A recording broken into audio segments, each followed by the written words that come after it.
this way before. Travel through the open door. Circumstances navigated the path. And life happened all so fast. No, it got lonely. Sometimes you see, I know we couldn't make it. Even when I'm off beat, I still land on my feet. And nothing can shake me. Cause I know life took a hold on. I never. This is where I am destined to be. I'm not ready to give up. I believe in the miracle of life. Life's a play with no rehearsal. Learn quickly, they'll come for your role. Games can play, can't take it personal. Cause the devil is a liar. I'm telling you the truth. It's all in what you do. Some things you gotta do. Let's fight for millions. Take a second, see the blessing in it. With much expected, much is given. When I made the living, now I'm giving back to children. Never let the power come first before your happiness. Yes, you can be the best if you go the distance. Mix a little sweat with your persistence. You know that the best things are never instant. Just shine up, let them see your brilliance. Get up, open up your eyes now. It's the moment of truth. No backing down. We're bringing it through like for the children, it's a given. You gotta give it, be a blessing. This my personal statement. Run the game like I'm ASICs. Learn to develop patience, determined to be the greatest. Yeah, bobbing and weaving, they changing up like the seasons. Indigenous to the grind, so I do it for all my people. Jabbing the competition, back up against the ropes. You fighting for recognition. I'm fighting just to promote equality where we lack it. While cancer slowing our road, I'm confident we'll make it. We focus on common goals. Yeah. Give back, give love, giving something away. Never give up, stand tall to fight another day. 2 toes, 2 feet, I stand on the ground. I'm going wrestle and fight this final round. Life's a play for no rehearsal. Learn quickly, they'll come for your goal. Games can play, can't take it personal. Cause the devil is a liar. Telling you the truth, it's all in what you do. Some things you gotta do.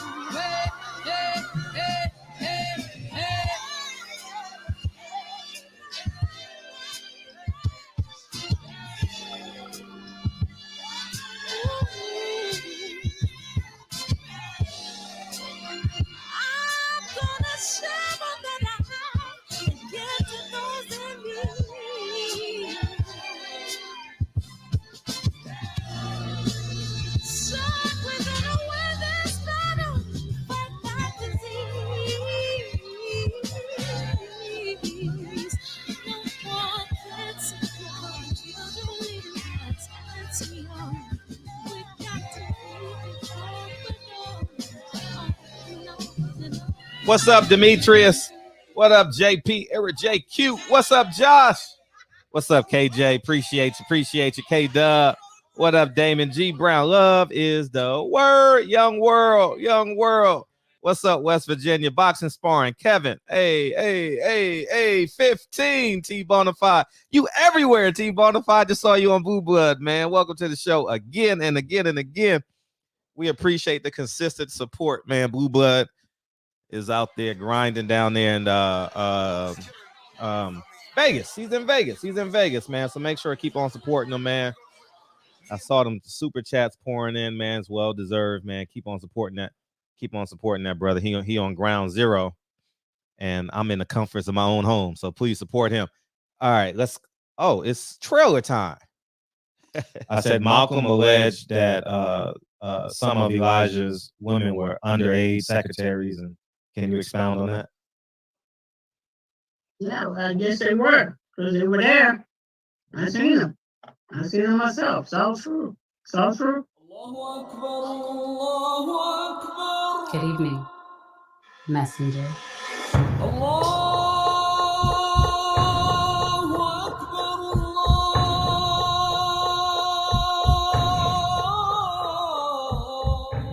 circumstances that you were the last messenger.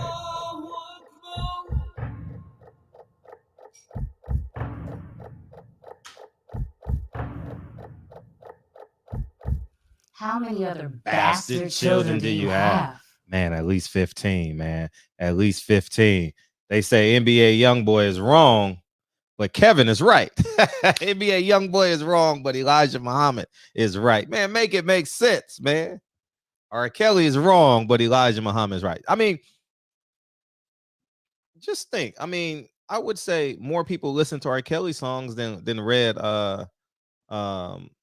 what's it called? The Black Man, what's it called? Oh, I'm drawing a blank on I'm not Muhammad, Elijah Muhammad's book. What's it called? The Power of the Black Man. What's it called? Drawing a blank on it. Anyways, I appreciate you, Kevin, man. I appreciate you doubling down and coming through, man. What's up, Las Vegas? Leon, man. I got newfound respect for you, man. I appreciate you and Kyle hanging out, man. You know what I mean? And genuinely appreciate you hanging out with your boy, man. And thank you, man. We got to take care of each other when we get a chance. We got to take care of each other. Message to the black man. Thank you. I know black man. I knew it was something. When we are in each other's town, man, you know what I mean? Take care of each other, man. I appreciate everyone that took care of me when I was a stranger in their land. Thank you. Thank you, man. Offering me dinner, offering me the extra room in their house, the extra car, food. Man, thank you. Thank you. It really means a lot, man. It really means that we're really, really, really building community out here, man. So thank you, man. And Judah, appreciate you, man. That's dope. Y'all ain't got nothing to say. Y'all just want to support. Thank you. Truly means a lot, man. So we got a lot to talk about. I don't know if this listen. I believe, matter of fact, I don't want to preface it. Fuck it. I don't care. It's our show. I thought Floyd Mayweather knew Devin Haney really, really well. Am I right or am I wrong? Like he knows that he's a champion. He knows what's going on in boxing. Tank Davis is at 135, so he has a great vernacular as to what's going on. And Floyd said something that was real, real interesting. Let me play it. And let me play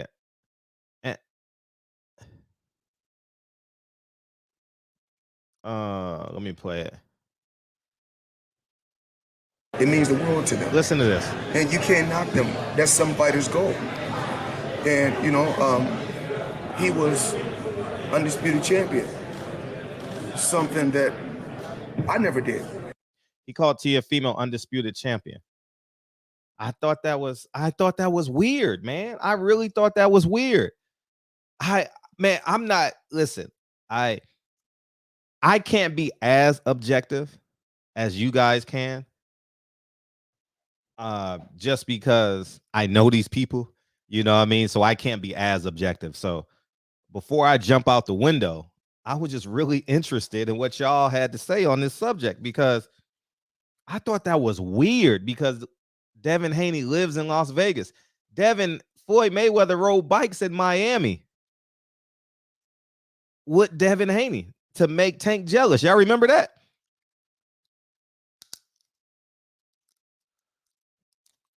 That was weird. He's undisputed. Floyd knows everything that's going on at 135.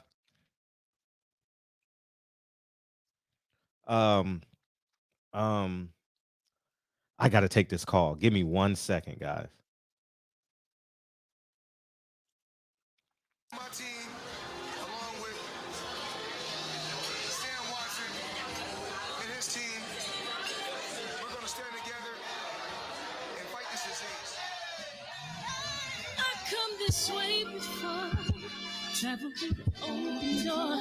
Circumstances navigated the path, and life happened all so fast. No, it got lonely. Sometimes you see, I know we couldn't make it. Even when I'm offbeat, I still land on my feet, and nothing can shake me, cause I know life took a hold of me. I never. This is where I am destined to be. I'm not ready to give up. I've been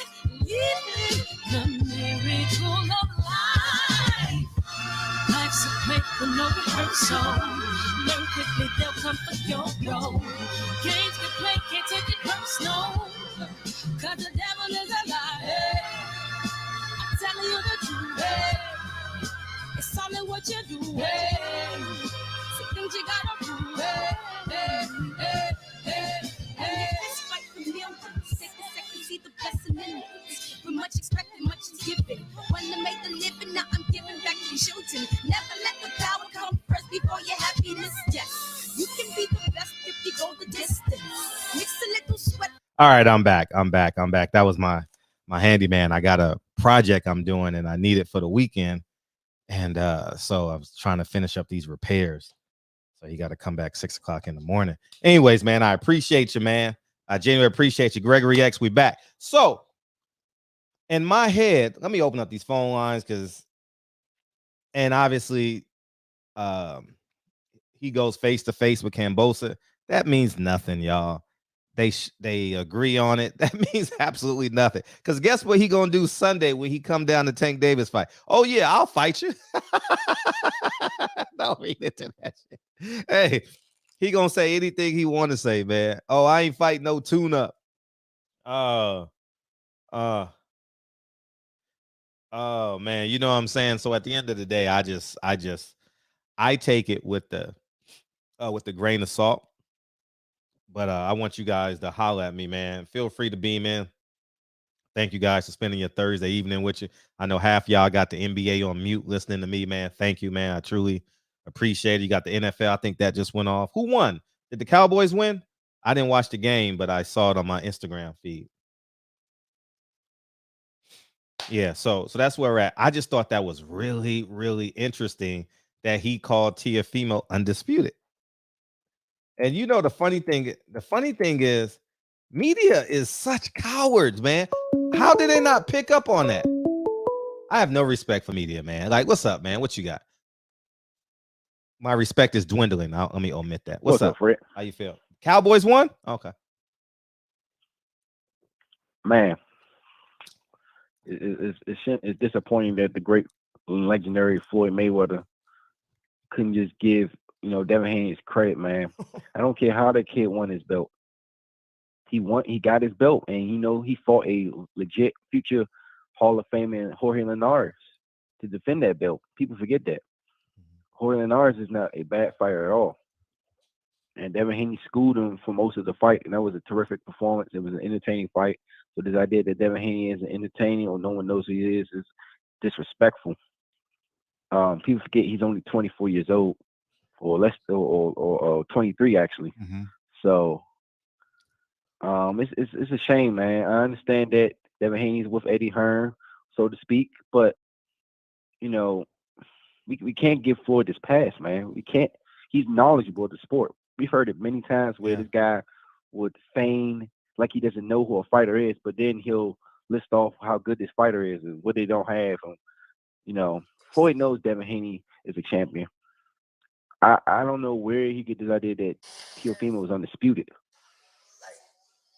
I mean, do you think that someone gave him that information, Fred, and he just went off of it, or you think it was intentional? Man, Floyd knows everything. Man, Floyd knows what's going on, man. He just, listen, he pretends he doesn't know because he wants to pretend to be aloof.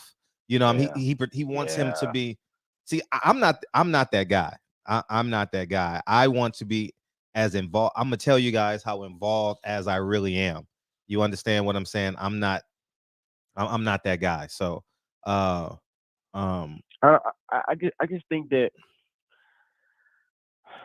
I just think that they just not only did he disrespect Haney, but Leonard Ellaby disrespected Devin Haney by saying that they're not selling no tickets, that he's not a draw. No one cares about him. Mm-hmm. I think he mentioned that they only sold 4,000 tickets in a 15,000 seat arena. Is that what he said? He said that? Yeah, that's what. See, I got to catch up. I have to play catch up because I was busy all day. I'll be busy. Yeah, it was a lot. It's a lot from that medium scrum. I gotta watch Devin Haney's. Hey, shout out to George Cambosos, man. Obviously he isn't signed to fight Devin Haney yet, but he actually spit. So far, he's kept his word. He said, I didn't think he's gonna come to the Devin Haney fight. I didn't believe that one bit. I thought he's going to pull a Teofimo and just go back to Australia and sit back and relax, which he deserves. I don't begrudge him for that because of the fact that he's been away for so long from his family and kids. So, but at the same time, Devin Haney's a tough fighter, man. He's an immaculate boxer. You know, he's very crafty with his defense, knows just how to do the right things in that ring, how to dip low enough below the waist to get away from punches, protect his chin, knows how to get out of the way from uppercuts, block and parry and counter with the jab. He has probably the best jab in boxing, in my opinion. And his reflexes is very good as well. So he's a hard style to fight. So I understand why fighters don't want to fight him. But, you know, Cambosos is showing up to the fight. I respect that. I do, man. Boxing needs that. He's doing his media scrum. He's getting, like, unlike Terrence Crawford, who had a real big good win, and he's disappeared again. Like ghost, you know, like a ghost. He's disappeared. He did one media scrum, and that was with Sean Porter on his podcast. So shout out to George Gambos. He's doing the right thing. Yeah. What do you think about fighters not doing that, Fred? Like, they just get a big, good, solid win, and they disappear.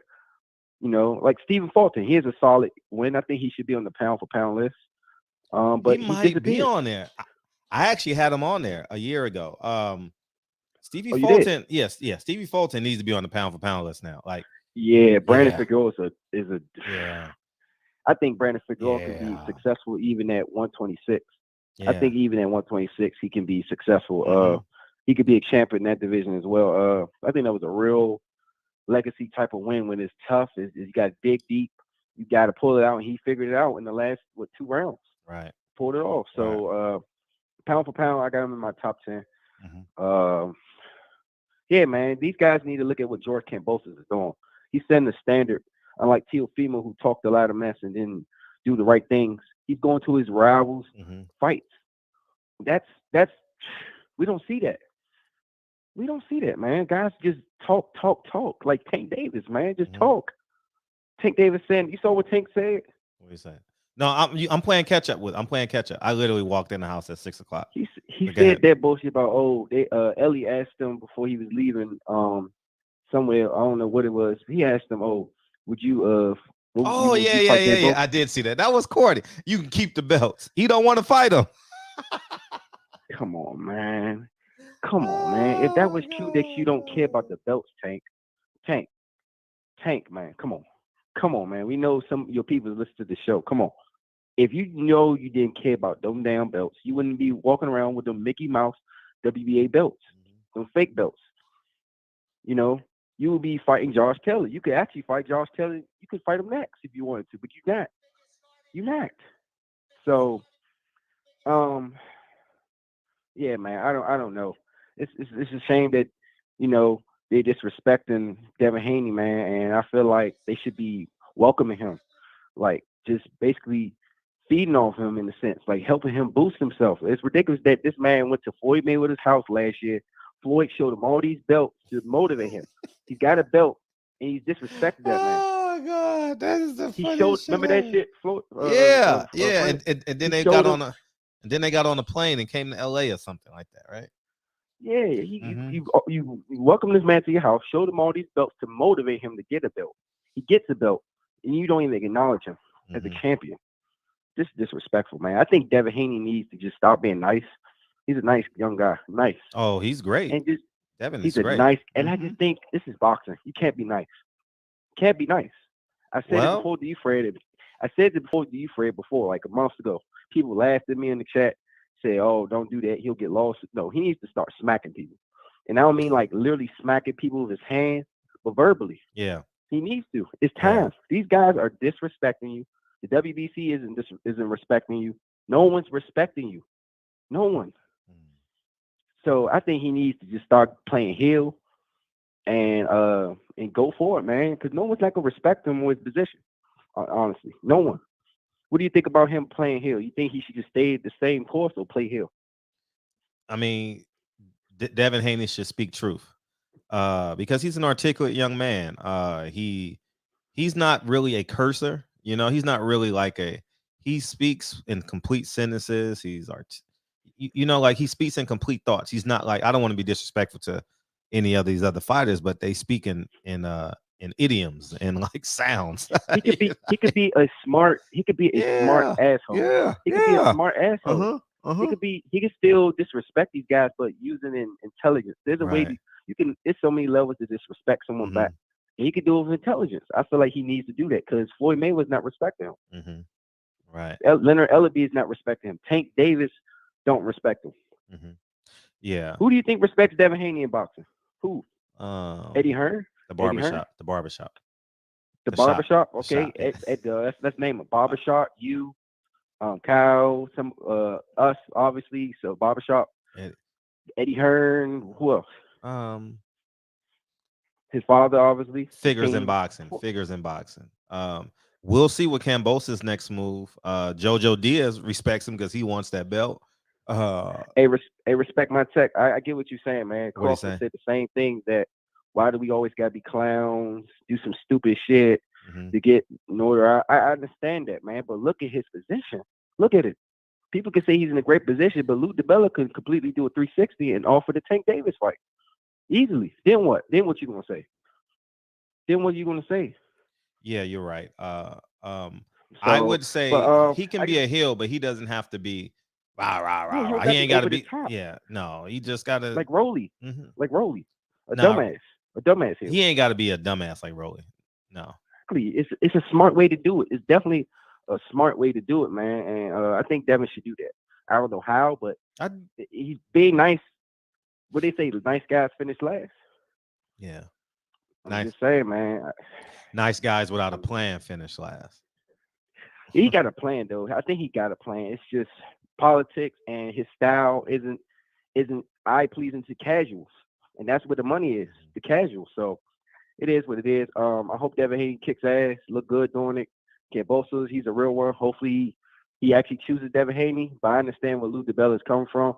I get it.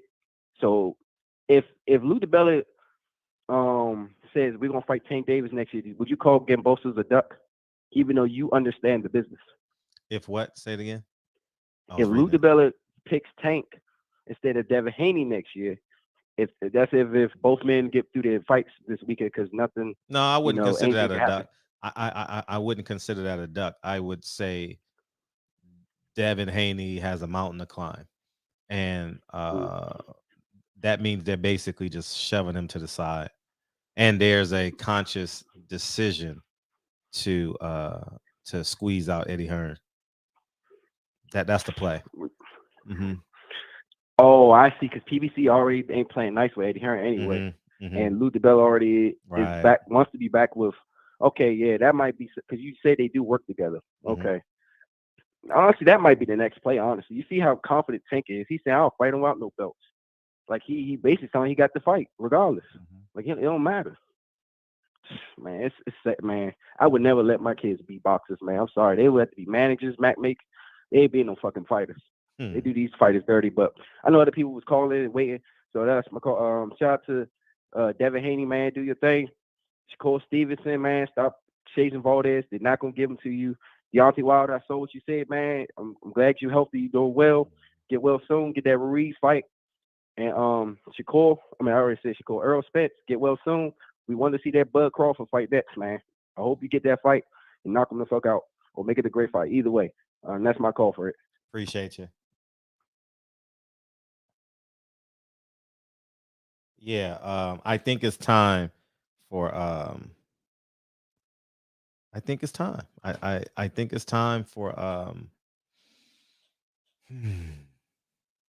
Devin to separate himself from Floyd. And that's one of the reasons why Bill and I we disagreed on Floyd Mayweather. Floyd ain't your brother no more. You ain't got to kiss his ass no more. Shit, you got millions in the bank now. Shit, you can stand up to Floyd. You ain't got to be fuck hope Floyd, hope. Ready down, said hope. Mr. Henderson, he called it early, didn't he? Yeah, man. He replaced Charles, formerly known as the artist Super Coon. Where are you, Charles? Where are you? I know you listening. I think he goes like I don't know, man. You ready, Village brother? You ready? You ready? You ready? What's up, man? Hey y'all. Hey Fred. First off, thank you for having me. Yep. And and I'm just gonna be straight to it with Devin. He needs to go scorched earth with Floyd. Honestly, He needs to what? Scorched earth. He What does that just mean? needs to cut ties, Okay. completely cut ties, and make it public too, because Floyd. He's just honestly, he's just an old miserable man. I'm gonna be real with it. Like he's just a very miserable man, and he cannot get over that he's not the talk of the town. He's not on top anymore, and so he'll do anything he can to get any kind of attention, because guess what? We're talking about it right now. And it's really ridiculous, because now I feel as though this is like a concerted effort to delegitimize Devin's place as champion.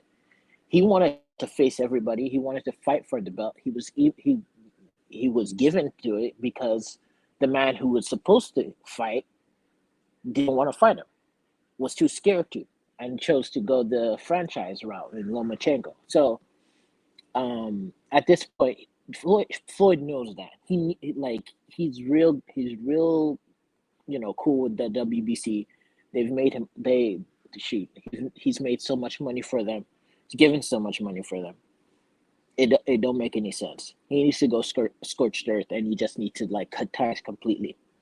Yep. In my opinion, because it's gonna hold him back. It really is. And and I'll be real with you too. Floyd sees Devin as a younger self, and he's scared. That's the only reason why he's doing all this rigmarole to make him look less than he really is, because Devin's on his way. We all know it. We all see it.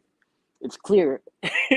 And he's like, I'm always going to be that person. I want to stay on top of everybody in the boxing world. And it's just not, everybody has their time. He had his time. He's making tons of money. He could be making way more money as a what do you call it, a manager, managing TMT, putting it in the place that we've talked about, actually taking over boxing. But he chooses to be, honestly, a poverty mindset, which is amazing, because the man is close to $1 billion. Close to $1 billion, and it's crazy. It's crazy just how much an ego can move you to do that. Right. Let's see, Tank 2. Well, I don't know about scorched earth, but he does need to separate himself too, because he's another person you can definitely see becoming better. And I don't think Tank is the type that likes to. He doesn't look like the type that he wants to duck viable fighters just because he wants to do stat padding, essentially. I think he wants to also move up and be seen as great. But again, there's Floyd right there, right there. Gonna put his foot down on that, and just make it, okay, you're gonna fight this person, you're gonna fight this person, you're gonna fight this other person, and yeah, you'll make money, but you'll never be as good as I am. Right. And it's the same MO. The man is an egomaniac, and he's not gonna let anybody be bigger than he is. Period. So I don't know how they do that, honestly. Outside of Devin is, I think, in a better place because of the fact that he's been trying to become more independent, and he doesn't have a direct hand with Floyd. Tank is going to be a little bit different. That's going to be a little bit different. But I think what you've been saying that for years too. They just both need to move away from them. Everybody just needs to move away from Floyd, to be honest. And Floyd just needs to focus on being a manager. He'll make more money that way, and just Yeah, he would. Yeah, that's not missing anything else. Appreciate you calling. Yeah. Okay. Yeah, I think. No, I'm just trying to think if I'm missing anything else. George Cambosos. I'm the jury's still out on that. I want to wish, I really hope that he keeps his word and fights Devin, because he definitely deserves it. But how boxing has been in the past few years. It's just nobody's a man of their word, and everybody's putting business over actual real boxing, and that's why it's going down the drain. So that's my call. Thank you.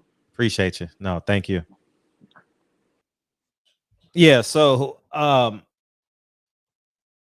I do think it needs to be a hard separation. It needs to be a hard separation between the Haneys and Floyd, because the reason why Floyd can do what he do, because he feels entitled. You know what I mean? You know how you go over your mom's house when you go over for the weekend, you just go straight to the kitchen. You take your shoes off, you go upstairs, you roam the house, you grab what you want.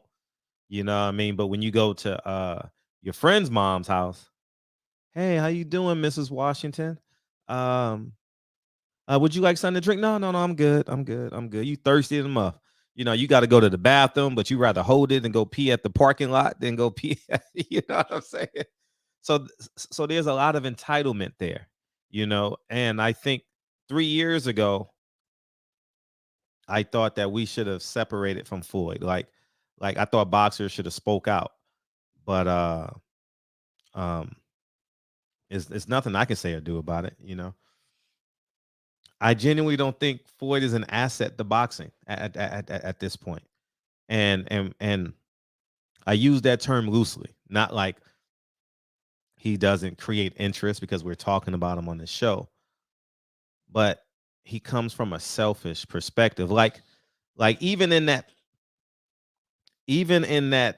space, he said, I haven't got a chance to watch the full. It's too many damn clips.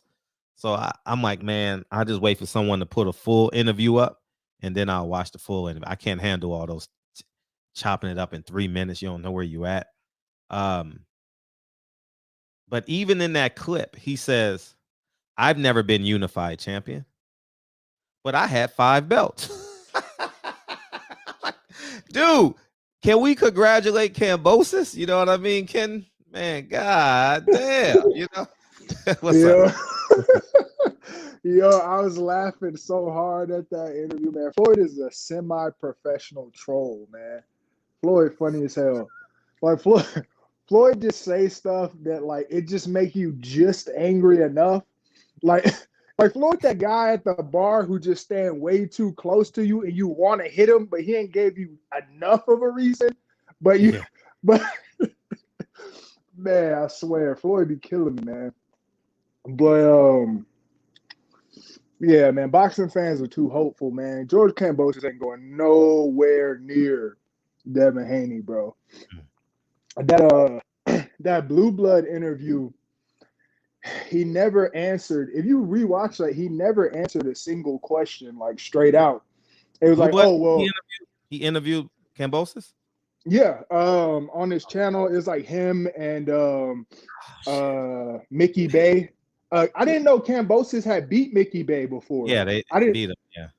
Okay, yeah, I wasn't even aware of that. But yeah, Blue Blood was there and they was talking about it. But every time they asked him really any question, he never really gave an answer. They're like, "Oh, do you need to fight Devin to be undisputed?" Well, half the people say I'm undisputed, half the people say I'm disputed. But I just want to make the best fights possible. If he wanted to fight Devin, he'd have been like, listen, I don't give a fuck about, you can call me unified, but I'm going to fight Devin Haney. It was a lot of just running around, man. And I don't think Kamboses is scared of Devin at all. I just think that he knows it's going to be easier to make money other places. It's just easier to get one check for $5 million versus getting 3 or 4 fights out of those belts for 2 million or 2.5 million each, and getting to walk around as the undisputed champ for a year and a half is just more valuable to most of these dudes, man. they don't care about making the best fights. But I wanted to ask you something, because I had this thought had popped in my head the other day when I was walking through the woods, meditating and whatnot. So if Terrence Crawford beats Keith Thurman, he fights Keith Thurman and beats Keith Thurman, does Terrence Crawford not have a better resume at 147 than Errol Spence? If he beats, say it again. I'm sorry, I was reaching something for that. Say it again. If Terrence Crawford fights and beats Keith Thurman, does he not have a better resume than Errol Spence at 147? If I was 6'7", I'd probably be playing for the Lakers. I think I was a damn good basketball player. I was just too short. You know what I mean? Shit, it ain't happening. So what No, I think that Keith Thurman fight will happen. He's looking for Keith Thurman. Hell no, that fight ain't happening. Ain't no way. Nah. Why not? I just don't think it's. I don't think so. I don't think so. I don't think that fight is happening. No, fair enough. Fair enough. I don't think he would give Keith Thurman off of. I don't think so. I don't think so. Okay. Well, I mean, hopefully the Errol Spence fight happens. That's just a way better fight. But that just had popped in my head. I was just like, because Errol don't want to fight Keith, and I don't even I don't really get the emotional thing, but if did happen, losing you. Keith Thurman, like, he could definitely be like 50-50 now. I got a better. If I kick him out, he'll know he got that Keith Thurman fighting. I don't think Al would give Keith Thurman off of for nothing. I don't think so. But the one thing that I did notice is that a lot of these PBC fighters are going over to other networks for fights. You got Marcus Brown, Sean Porter. We've never seen that before happen consistently, like willfully lose purse bids and allow their fighters to go be the mandatory. Like we never saw that at PBC, so something. See, when you got to produce the show and talk to people while you're doing so, but yeah, it's a tangle web we weave, would Al tell Keith to take a dive? No, he wouldn't do that. Nah, I don't think so. Keith can't afford to take a dive. He literally can't afford to take a dive. This man needs a fight. And there's a card in Florida that I'm shocked that he didn't get on. It's a pay-per-view card too. The Luis Ortiz card. I'm shocked that I'm really, really shocked he didn't do this. But I'm gonna show y'all something. Why y'all are clowns as it pertains to, because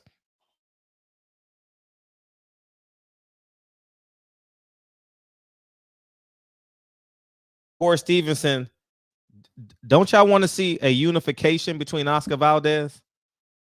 Don't y'all want to see a unification between Oscar Valdez and Shakur Stevenson? I'm asking. Right? Or nah? Or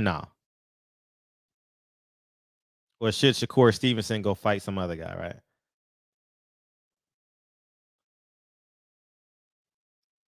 Right? Yes, right? I'm pretty much. That's been the conversation. I asked, y'all wanted me to ask not Eddie Hearn, Bob Arum about it. Right? Okay. Well, let me show y'all something really, really quick. He didn't get it at 126 and he didn't get it at 130. Oscar Valdez, right? Now watch this. Who's the champion at 126?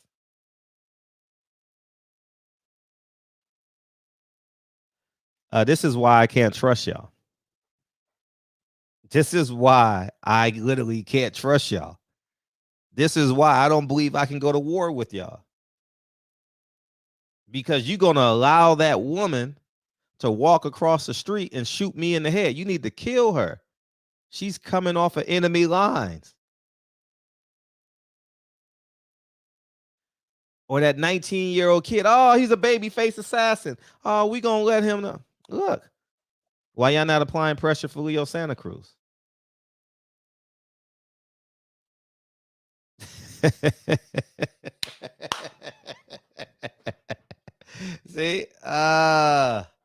See?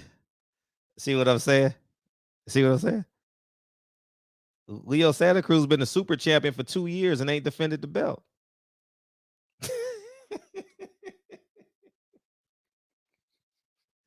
Oh man, this is too easy, man. He's still the champion, man, at 126. He's the super champion at 126.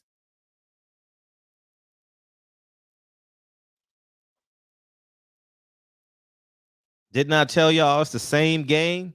Y'all picking the size of the street. How come Gary Russell ain't got the opportunity yet? How come Gary Russell ain't got the opportunity? Y'all want me to refresh the page so y'all can see it? I'll refresh the page because, you know, I mean, I don't want people to say, oh, this is made up. WBC website, hit reload, refresh, whatever you want to call it. All right, good. Y'all see it?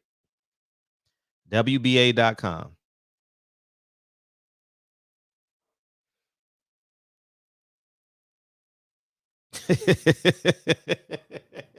Why is it silence in the room? Why is it silence in the room? Leo ain't fought at 126 in 2 years, man. How come we ain't had that unification yet?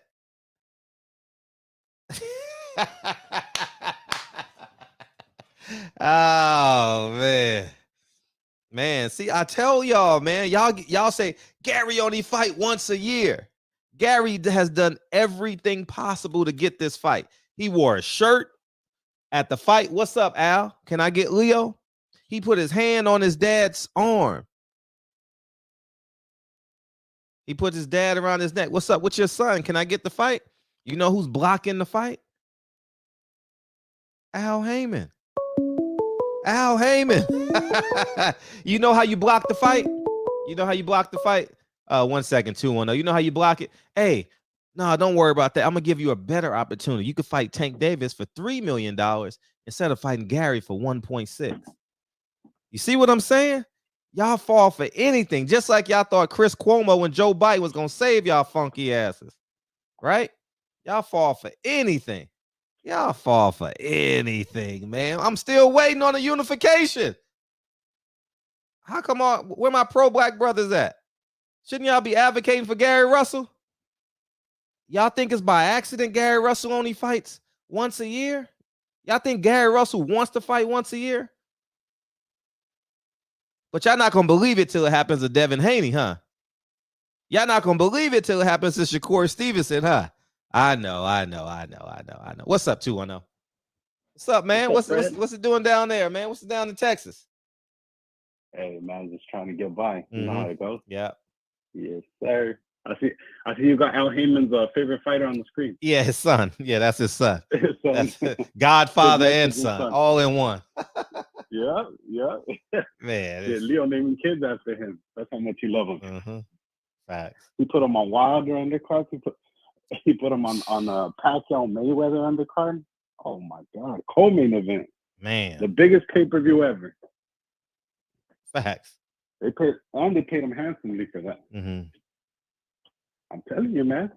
If there was ever a fight on a protection plan, it was him, Fred. Facts. 100%. Like you said, he wrapped his hand around his dad, and this man said, "I don't care. I gotta fight you anyways." Right. His bank account fat because of our Heyman, man. Right. I'm telling you. They protected this man, Fred. And, Facts. I mean, boxing fans never stood up for it. They just let him get by. They let him get by all the time, man. Right. And, you know, he just that's the way it went. How many fights he fought Abner? What, 3 times? 2 times? 2 times. Yeah. And both of them got paid, you know, very handsomely. And then he fought Carl Frampton twice. Man, it's crazy, man. It's crazy. But they're following that game plan with Honduras. He fight what, 5-6 times a year, Fred? Fact. He's fighting Sunday, isn't he? Yeah, that's his second. That's the second coming. That's his second. Yeah, he's fighting Sunday. That's the second favorite son of Al Heyman. And I'm crazy, man. And people ain't noticed that the heavyweight came back in less than 90 days. He's fighting January 1st. The heavyweight, Frank Sanchez. What's his name? The Lightning Rod. That's his name. Yeah, that's his name, right? Yeah, he coming back January 1st. I'm telling you, Fred. Hey, it's crazy, man. Shit. Honestly, Fred, if Devin Haney even stumbles, his career may be over, as we know it. And that's not to say he's not going to get any fights, and let's not take it out of context. But I mean, as I get what you're saying. Career, you know, he'll never make it to that next level. It's gonna be hard. Yeah, and I'm not, Fred. I'm really interested in this fight coming up because I think Jojo Diaz is no joke. I think he's gonna push him there, man. He's gonna make him, you know, take it to that next year. He's gonna have to, Fred. It ain't gonna be no ifs, ands, or buts. Right. But man, I want to see this fight, man. I really do. The more I think about it, Fred, the more I think that, like, man, I'm looking forward to the fight after the 9th round. You know? Right. Yeah. I'm because I know JoJo is gonna give him problems. He's too good of a fighter. He's an Olympian, Olympic pedigree. He's gonna bite down on his mouthpiece like he did with Gary Russell. You know, those last 2 rounds for Gary Russell, I know Gary Russell said he wasn't worried about it, but he started digging to the body very well. And he's gonna do the same in this fight. He's not gonna fade. And to be honest with you, I don't see Haney getting him out of there, man. I mean, it's gonna have to be if he gets him out of, I don't know, Fred. I don't know if he can hurt him, to be honest with you. So it's gonna be interesting after the 9th round. I really want to see what happens. You know, that 9th, 10th, 11th, and 12th, the last 4 rounds. Yeah, man. But hey, I haven't talked to you about that Teofimo thing too, man.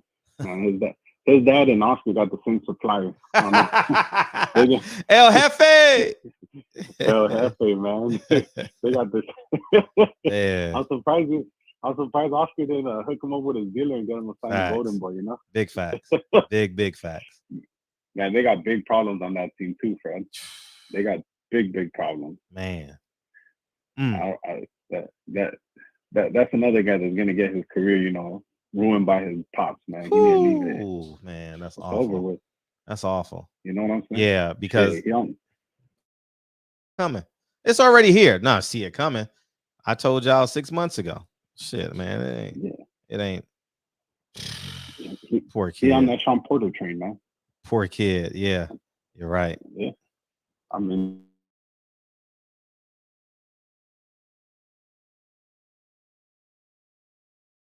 take your dad or your mom, wherever you are, you got to become a man, you know? Right. And you got to break that mold. And neither of those guys, Kenny Porter says Sean Porter lived next door. They have breakfast every day.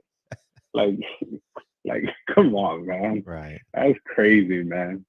That's crazy. I guarantee you, man. I don't know the relationship like that, but I guarantee you the opinions he has on his life, like the control he has over his daily life is insane, man. That's why he probably got fed up and he didn't want to train. He might be becoming that man finally, you know, after all these years, hopefully. Yeah, he needs to go to that for his sanity. Because he's gonna grow bitter at his father for that type of stuff, man. You never let him grow out the shell. It don't matter. Monetary success at the end of the day, Fred, you know, it goes so far. Right. I'm sure they've been monetarily good. Like, yeah, I'm sure they got money. I'm sure Sean Porter got money and his pops got money, but shit, man. There's other stuff in life that's bigger than that, you know? And that's the same with Teofimo. Same thing, man. Shit. It's crazy, man. But I'm excited to see this, Fred. I think You know what would be insane, man? We've been talking about 35 for so long, Fred. Like, man, these guys at 35. They all get washed out. Imagine Haney loses. Imagine if Haney loses, which I don't perceive, but you know, if it did happen, and now Cambosos and the guys, who saw that coming, Fred? Yeah, that would be like, like that would hurt me because I want Devin to be on top. Like, yeah, all y'all. Yeah, I want him to be on top, dog. Like, I really root for that young man, for real. So, like, go ahead. I'm sorry. No, go ahead. No, I would say obviously I've thought about that. You get what I'm saying? Like, I've definitely thought about like, what if everybody loses? You know, but you know, no, you know what the ultimate play is right there? What's that? If Haney lost, they do JoJo versus him. And then you know who prays that night that goes JoJo's Cambosos and JoJo goes that way? Mm-hmm. Leonard LRB and Floyd Mayweather, because they can fight black versus Mexican. They're like, hell yeah, that's ours. Right. They want JoJo. Right. Oh man, dude. It's crazy, man, how they built this Isaac Cruz kid up too, man. I ain't watching that crap, dude. I don't even know who he is. Like, Miss T introduced me to him. He's not a $75 fighter. He's not. Come on, Fred. He's not a $75 fighter. He's not even a main event fighter, Fred. No, he's not. He might be main event on Telemundo. You know what I'm saying? The Friday night card. Facts. He's a FS1 fighter. But Fred, they was already trying to build him up. The card before, I didn't know this. I went back and looked at. He fought on the undercard of the last Gervonta fight. Yeah, and and now they put him on this fight. They was building him up because he was going to be the next opponent. Exactly, because Mario Barrios fought on that card too, right? Yep. See what I'm saying? See, that's why it's all planned out, man. All planned out. He was supposed to get that fight after Rolly. See, Rolly was supposed to build him up for one more fight. So this is supposed, because he's going to be on this card. He's supposed to get a build-up fight so he could be seen on pay-per-view. Oh, shit, look at this dude. And then it's supposed to be him. But, you know, Rolly, he got his situation, which, I don't know, that's kind of fucked up because you haven't even heard shit about it. Like, the girls haven't came back out and said no shit. They ain't do no surviving Rolly or nothing like that, man. So it's kind of fucked up.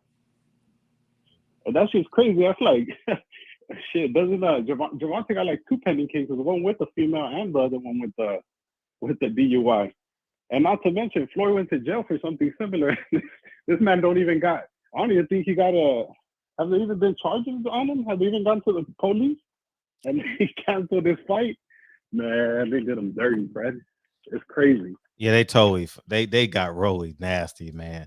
I don't know how long should I wait though, because I don't know like what's going on with the investigation, and I wonder, can I call the police department and find out? I don't know. Is that public information? Shit, because is there even a case? Is there an investigation? Was it announced? You know, everything is public when you're dealing with public money. So, we could call and find out and speak to the investigator as it pertains to what's going on. Maybe I'll do that by the end of next week. I'll call and get a catch up because I'm real. It don't sound right. It don't sound right, man. It doesn't. I mean, like I said, how you get the other one's an actual case. You know, he's fighting. This guy just got accusations at this point. Yeah, they haven't even brought charges on him. They canceled him for that. That's crazy, man. It's comical, man. And I was actually, I knew Rolly was gonna get washed, right? Everybody knew, but man, the build-up to that fight was getting there, you know. At least it was. Yeah, like, I see what you said. Yeah. It was. It was curious. It was interesting to say the least, you know. Yeah, because Rolly ain't no $75 fighter either. Right? No, he's not. Nah, hell yeah. Nah. Hell no. No, that was worth the 75. That was worth the 75. I'm gonna tell you why. Post-fight press conference was, and that's free. Yeah. The not the fight. Definitely. Not the fight. I'm gonna tell you why though. I'm gonna tell you why. Because you know they play on our emotions. You know what I'm saying? This is why Floyd Mayweather is so huge, because all the Mexicans wanted him to lose. You know what I'm saying? The only thing was with this, we was gonna get what we wanted this time. You know what I'm saying? And then once he beat Rolly like the way we thought he was, it was gonna be big because everyone's like, "Oh my God, thank God he beat this nigga. We hate this guy and he beat him. He's the hero, so he's no longer the villain." So Rolly catching that break kind of fucked up Tank's situation because all that shit would have been washed under the rug, put under the rug, because it's like, oh shit, he not the villain no more. You know what I'm saying? Because now the dude Rolly was supposed to be the villain. Was supposed to be his villain. You get what I'm saying? Like everybody hates Rolly, so it's like, man, we rooting for Tank, man. We rooting for Tank, man. We rooting for Tank to see him beat Rolly. You know what I'm saying? Then you got the casual fans that don't give a fuck who he's fighting. You know what I'm saying? Listen, my homegirl was like, you going to the Tank fight? I said, no. I said, you trying to go? She's like, if I get some tickets, yeah, I'll go. I'm like, man, he ain't fighting. Man, listen, if he was fighting Rolly, you could bet your bottom dollar, man. I'd have took that Vegas, LA, then back home. But I don't know, man. Maybe Miss T is on to something. Who knows? But I just hey, if that guy wins this fight, wow. I mean, because Tank is really good, y'all. Like, man, I don't see Tank. He's damn good. He's damn good. You ain't watched Isaac Cruz, Fred. I can tell you ain't watched this guy because he ain't winning. I ain't watched him fight. I can't sit there and say that I have. Hey, in the words of the great philosopher Floyd Mayweather, he's a good little fighter. No special effects, straight up and down. Yeah. But they trying to convince us, but they supposed to. They're promoting the fight. We 3 days away from their paycheck. So it's crazy. Fred will never get Tank for free anymore on any platform. He pay-per-view everything. Yeah. Hey, DM me. Are you gonna have a fight? Good. You got me. I'll be watching with you. Appreciate you. Yeah. I appreciate both of you guys. Man. You guys entertaining as hell. You guys keep me entertained. Oh yeah, Kyle is entertaining. I'm not. Yeah, I'm happy you out here, man. You guys, Fred, dog, you one of the funniest niggas I know, Fred. Crazy. I think niggas don't come. Hey, niggas was coming here long before Kyle Davis. Nigga, crazy. You got your fucking mind. Oh man. But you're a good addition to the show, though, Kyle. Man, I appreciate it. That's a good idea. Yeah. All right, man. You guys stay up, bro. It's all love. Appreciate you. E1K. Thank you, San Antonio. E1K. Hello Woman came out. How you think this popped up? Yeah, but I just want to see, like, does it take 30 days to file charges? That's my question. That's my question, Kyle. Does it take? That's 720. What's up? What's up, Fred? Hey, who this? You got to speak into the phone. Andres from Colorado, bro. Huh? What? What'd you say? Oh, can you hear me now? Yeah, we hear you. What's up? Yeah. Did you see the press conference at the Gervonta's press conference? I didn't watch it. I'm gonna watch it after the show. I just saw the clips that y'all sent to me. In my that shit is Instagram. cringy as hell, bro. Like Gervonta looks annoyed as fuck. Mayweather looks like a little kid. Like, really? You said, he just kept bothering you, bro. You know when you're chilling, somebody just like touching you, talking to you, you're just trying to chill, like a little kid. He looked like he wanted to punch him and shit like that. Really? I'm gonna watch it. Yeah, he was annoyed, bro. Like watching the video, he was annoyed. Yeah. But yeah. Go ahead. I'm sorry. Then as far as Terrence Crawford, the best boxer in the world. Okay. That's fine. Bro, like I live in Colorado, so I went to Colorado Springs to watch him spar. Was him, Shakur Stevenson. Bro, like that guy Shakur is probably gonna be like one of the greatest ever. Like that guy is so nice. Like when you watch him like sparring and stuff like that. Then as far as Terrence, like he's dope, bro. And he's probably like the nicest guy I've met. That's dope. I'm glad he was kind. That's how we're telling you, Fred. Bro, like I went there. I was just chilling, watching their sparring and stuff like that. Like he came up to us to actually like say like I'm Terrence, I'm this, I'm that. He was like the nicest guy ever, bro. Oh, that's what's up. No, Terrence, I that's cool. I don't wish ill will. We just disagree. I just don't think he's better than Earl. Yeah. That's all. No. Like I mean, I guess, but I feel like Terrence like too real, you know, and like he's not really into the camera and shit like that. But I feel like if you have to meet him in real life, he's probably like the nicest guy ever, bro. Yeah. Really cool guy. I always tell Fred that. I tell Fred that shit all the time. I'm just happy that he was kind to you because I've seen him turn his back on fans before. So I'm really happy that I'm glad he's waking up. But he needs to do more interviews. He's done one interview that I still haven't seen on Sean Porter's podcast. But yo, bro, like some people are just not like that, bro. He's just don't matter. It's a money game, you know. Well, don't complain about the money they offer you. Don't complain about your little pay-per-view sales if you don't want to be in the public eye. Yeah, I mean, I get that. But as far as like, bro, like if you meet him in person, of course, you probably probably the nicest guy, bro. He'll talk to you, ask you like about like where you're from, all that stuff. Like he doesn't act Hollywood whatsoever. There's a simple formula: great fighter, great exposure equals great money. That's it. I mean, as far as the money, like, you know, I don't give a shit. His money doesn't do anything for me. But I'm talking about as far as a person, like. There you go, Destiny. Go ahead and here's a link. Yeah. Well, the money comes with it. You know what I'm saying? The money's an important thing if we want that fight with him and Earl Spence. You know, as much as fans we are, it's still a business. You know what I'm saying? And the business of boxing. You know who will beat both of them though, right? Who? Gerard Ennis. I ain't mad at that. I ain't mad at that. You know what I'm saying? I don't think he's ready yet. I don't think he's ready. Bro, like that guy will watch both of them. Like watch. I ain't willing to say watch. Hello, what's up? Hey. Hey. Yeah, we're not gonna say watch though, man. On your phone. So, turn my phone. Okay, my bad. I forgot. Hyphy Fifey. Tell me your name. 720. Andreas. Oh, I just want the Andreas, Destiny, Andreas. Hello, Andreas. I don't know what the fuck is Andreas. But okay, what's that? And Terrence, there'll probably be like the technical fight, but I mean, yeah. But as far as Earl Spence, I think Ennis will watch Earl Spence. I mean, that's great to be hopeful. Bro, like they need to make that fight happen, bro. You're gonna see.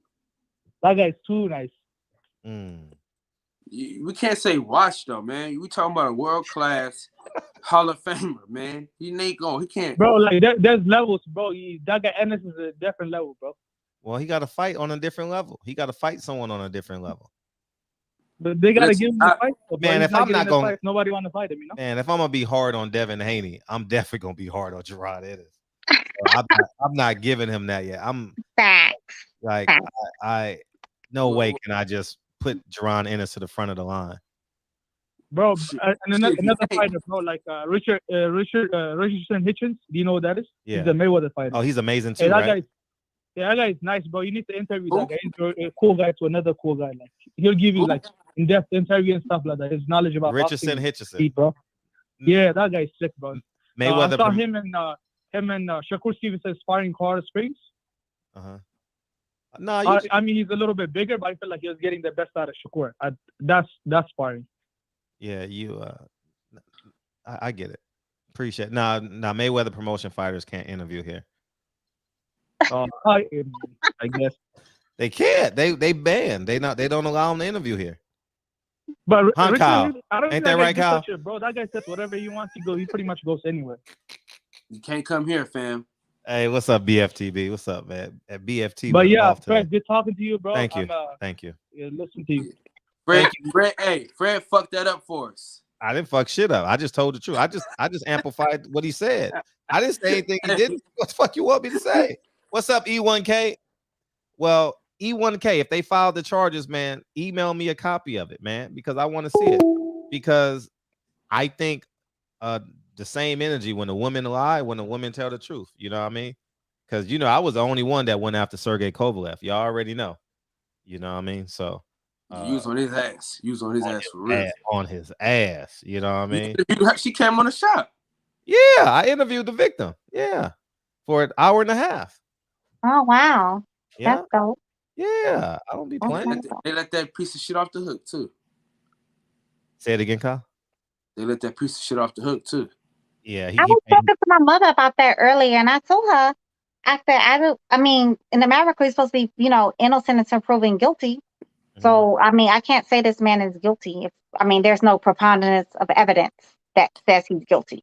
Now you black I mean, it's just some accusations. but they don't apply to us. Right. I can't hear y'all. I think it's my phone. It's trash. No, my internet just froze for a second. But go ahead. Oh, okay. I said, we black in America. That don't apply to us.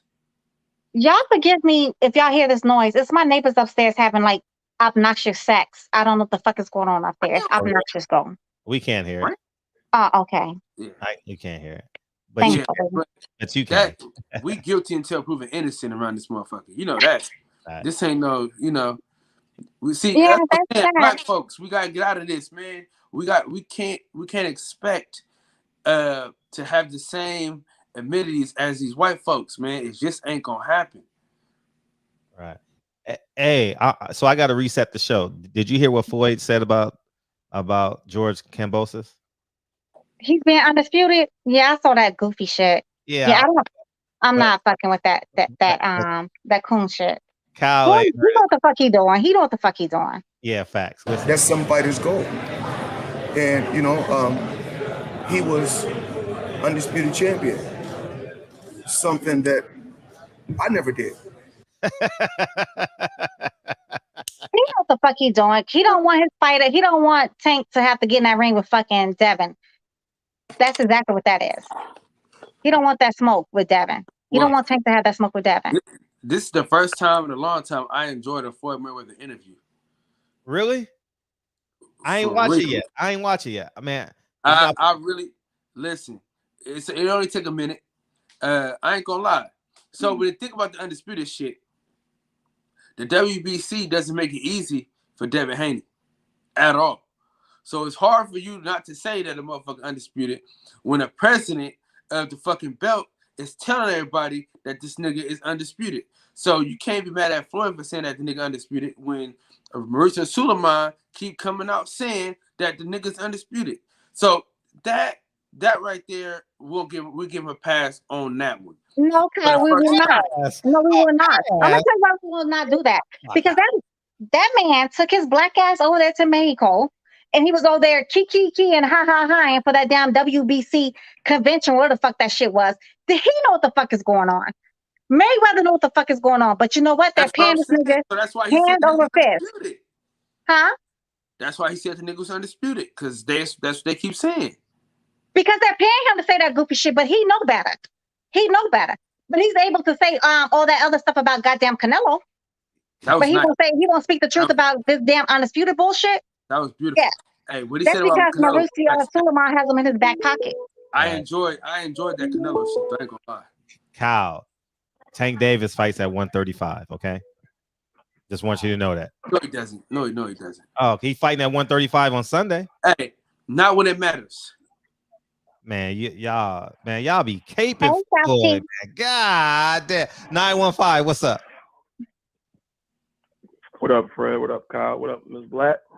Hey, what's up? Floyd, anything that Floyd does, I don't know why anybody is surprised, shocked, or appalled. One, I think that Floyd did it. Michael Gamer, get your goofy ass up. Sit your pocket change ass down somewhere with that goofy shit. Get the fuck out of here. Okay, go ahead. Huh? Oh, not too, honey. Oh. She be reading the chat. Hey, listen, she don't give a fuck about who be on the phone. She'll read the chat all in your goddamn ear. Have you thinking she cussing you out? I was like, is this son 7? What? Oh, go ahead. Hey, listen, she made Deacon 305 hang up one time because she was reading the chat. He ignored her. He ignored her. He literally ignored her the whole call. And then Fran told her that she reading the chat. He like, nah, man, nah. I don't like the disrespect.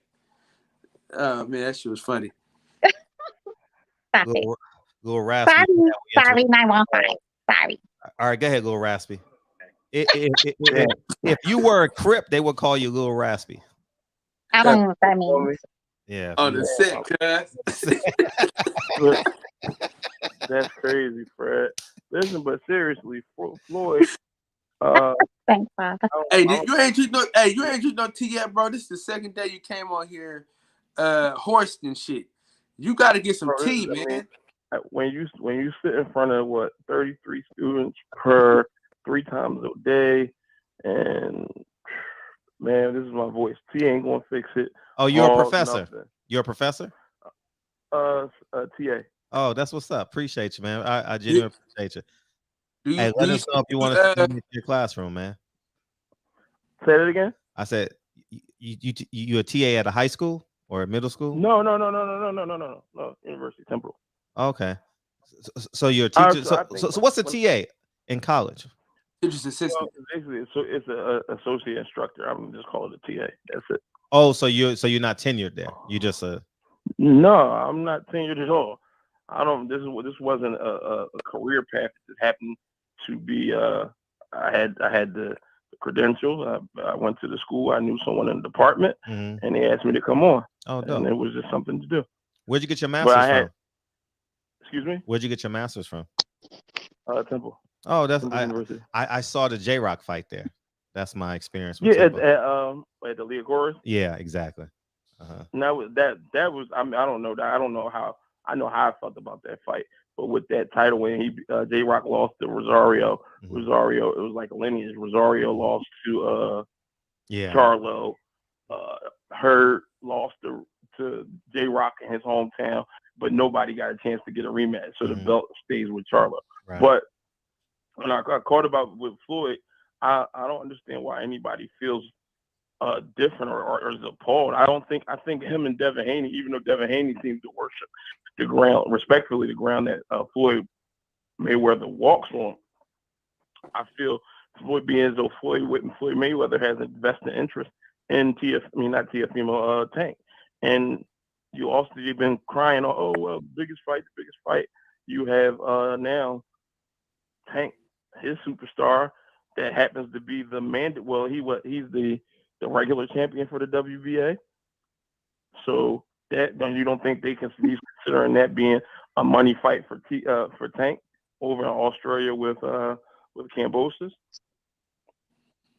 Tank don't have nothing else to do after next week unless they want to sit and keep feeding people that they've already created players on the undercard.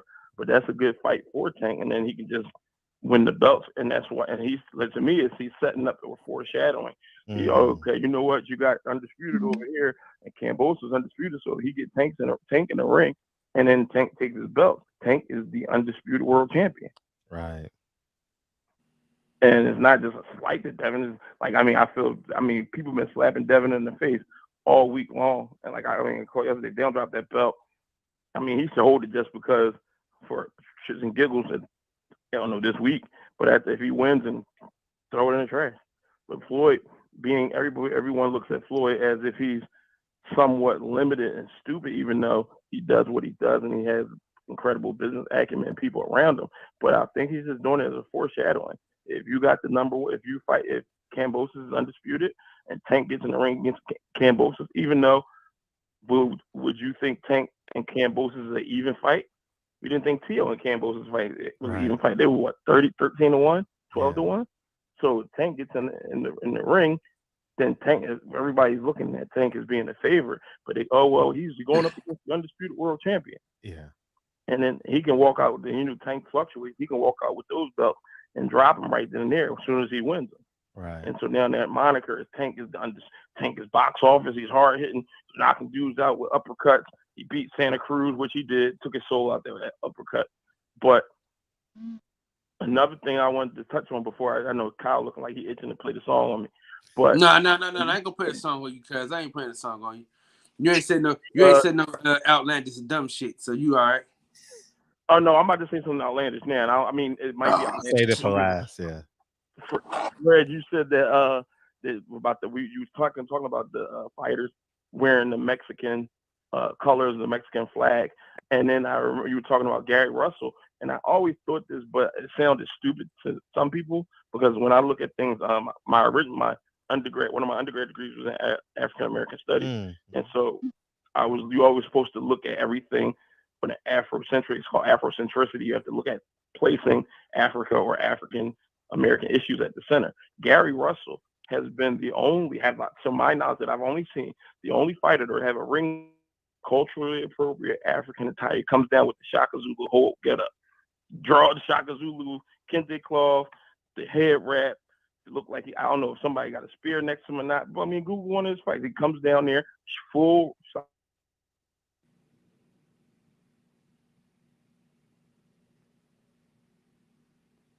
To him because he's always walked to the ring with the proud walk. He talks shit, back it up, but he never has anything outside of that. Some of them African colors, not colors, but those African attire.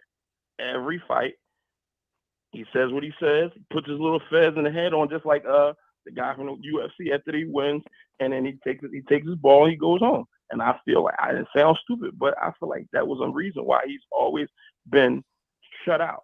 Right. When he was crying, I mean, literally threatening Bob. Come on, Bob, make that Santa Cruz fight. And then I don't know. I wasn't in the workings of the Devin Haney fight, but he wanted to fight Dev at one point. He told Terrence he would knock Terrence out. I didn't know if he was just fishing for fights or if he really felt that way. But he hasn't been in the ring, and I feel sorry for him. But I think a great number of people scared of him a little bit, and then he has that. He come in the ring like Shaka Zulu. Right. Now, maybe if he put a Mexican attire and a sombrero on, people might embrace him. Not saying that he should. I wouldn't want him to. But that's why. I mean, it might not be. It might be outlandish, so I might be wrong. But hopefully Gary Russell can get a fight. I don't think it'll ever be against Leo Santa Cruz. Hopefully he can get a fight sooner than later. And I do, even though you said what you said about Devin Haney being the next Gary Russell, the writing is on the wall. You can see it happening in the next 6 to 12 months. But I'm hoping that they can course reverse and he does get the fight with blow up. But no, he's not gonna get it. Go ahead. Hello? Yeah, we here. All right, yeah, we know he's not gonna get it. So if he doesn't get the fight from Devin, from Kamboses, Fred, Kyle, even Ms. Black, Destiny Black, what do you think Dev's next move would be? His next move would tell me to tell you to hang the fuck up. That's what he would tell me. Damn, I'm talking about when you get in the ring, Fred. Oh, when he get in the ring. Oh, when he get in the ring, you know everything else about everything else. So like the phone ringing for the next caller. That what you talking about? Yeah. You on the inside of a lot of things, although outside. Devin really don't have a move next. I'll be honest. Like, who is he gonna fight? Magdaleno? He's a former world champion at 135. Like, Dev don't really have a move because I'm telling you, these guys can run through a whole division. Like as hard as I am on Devin is as hard as I am on Gary. Like, y'all think that when Gary and I talk, I'll be hard on Gary. I tell him the same thing. Fuck the business of boxing. So you think the people that's on the outside, you think they should get together and fight each other and like get like outside of the promoters and put a card on themselves? I mean, it's possible, hell yeah. But that's the thing. Then it's so many egos in the thing. Somebody said something one day, and it sounds real stupid, but it makes sense. If a cop come in and arrest the pimp, who's going to say they're pimp? Who's going to say that they're going to be number two? If Gary Russell and everybody put their money? Man, people leaving, man. The two co-hosts on the left, man. All right, well, I'm out. But I just want to know, tell me who's going to put that card together. Or will you? I already told Bill I'll give him 100,000 if Gary Russell's the opponent. I'll invest 100,000. I already said it. I did a video on it. Well, I'm back in. We both know Gary Russell don't want that goddamn smoke. I got 100K. I got a hot 100K. And anyways, yeah. So yeah. So no, I think Gary Russell. No, I know Gary Russell wants smoke. But yeah, so well, the co-host just be leaving? Like, damn, if you leave me solo dolo. By the way, I'm getting DMs on you. What's your Instagram? Can you put in the private chat? Because people are DMing me. Oh, God. Can you put in the so I can just copy and paste the link? Sure. Yeah. But you know I don't goddamn see neither. You just want me to type some shit so I can be whatever I'm trying to tell you. No, people were DMing me. That's why I have my phone right here. So. But yeah, and I'll follow you as well. Yeah. I mean, women always like new followers, right? They always want followers. I don't really be on Instagram like that though. Like dead ass. They ain't never been my thing. Yes. I only got an Instagram to follow goddamn cats, and I know that sounds ridiculous, but I love cats. How many cats you on? I ain't got none, but I want one. You want a cat? Yeah, I love kitties. You never gonna get a man. Why? 85. I'm not like I'm assuming you don't have a man. I'm just saying 85% of men are allergic to cats. That's a whole goddamn lie. My ex-husband wasn't allergic to no goddamn cats. No, 85% of men are allergic to cats. No, I met men. I don't know who Destina is, but okay. They put up with it.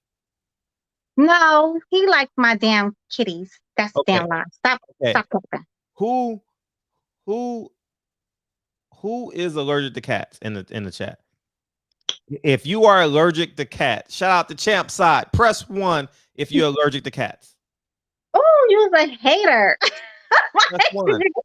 Press 1 if you're allergic to cats. Do not say you. Watch.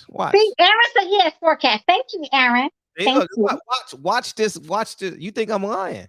85% of men are no, 85% of men are not goddamn allergic to cats. You just hate them. Whatever, D-man. You're a liar too. And you too, Edgar. All y'all saying y'all allergic is lying. Kyle, are you allergic to cats, Kyle? Yeah. You allergic to y'all is capping over here. Freddie capping. There's not allergic to goddamn cat. Miss Destiny Black, you gotta give it to that cat. I'm telling you right now. You know, cats are a hindrance. No, you cannot say that one. No, they're not. No, they're not. Okay, do you have a boy cat or a girl cat? I don't have one yet. I don't have one. Your house gonna smell like straight piss. I'm telling you. No, hell, it's not. I'm telling you, they're gonna piss everywhere, scratch up the clothes. Cats. I've always had cats growing up. Y'all are some haters. Listen, I'm just telling you from experience. Dogs stink though. Dogs smell like outdoors. They smell like fresh puppies. Neither one. You'll be fine. Well, I like animals, and I want a kitten. And my little brother wants a damn raccoon, so we're gonna get a raccoon and a kitten. Yeah, there you go. If you guys want to follow, I just followed you, Destiny. If you guys want to follow, okay, I'm gonna follow you back. Feel free. I follow back, guys. Yeah, so holla at her, shoot your shot. People in my DM like, hey, get her IG. They gonna do what they do. So, but yeah, Fred, yes, they ain't gonna do shit, Fred. Listen, they ain't gonna do shit, Fred, bro. Man, they ain't about that life, Fred. They just talking shit. They just want to watch her. Well, you know, I just threw a lob. So here's what I wanted y'all to see, because remember, everybody, no one is immune to this. No one is immune. I think we were in the 98th percentile as it pertains to because you guys are just coming on, as it pertains to Oscar Valdez and Shakur Stevenson, right? Okay. Everybody wanted that fight, right? Right. Right. Okay. Now, I'm going to show you guys this, and I want you guys to see this. Guess who's been a champion and hasn't defended his belt in 2 years at 126? Oscar Valdez or Leo Santa Cruz? Leo Santa Cruz. Why haven't we been advocating? Why haven't we been advocating for Gary Russell and Leo Santa Cruz and force Al Heyman to unify? I don't know. That's a good question. That's a very good question. Yeah. Same scenario. Same exact scenario. How can he still hold the belt though? Like, that's crazy. For 2 years, they would have already made a black person lose their damn belt. Exactly my point. Gary Russell has done everything possible to get that fight, and he hasn't gotten it. You know what I mean? So it's a protection clause out there. You know what I mean? But that's where I stand on that. What did y'all think about Kamboses and Devin Haney? I knew it was coming. I knew it. It always happens. The duck goose comes. You know, it's gonna come. It's gonna come.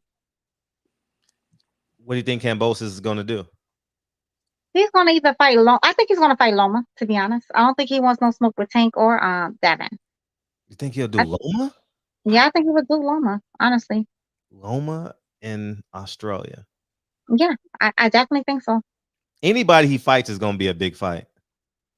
At this point, yeah. Yeah, anybody he fights is just gonna be a mega fight. It's gonna be an event.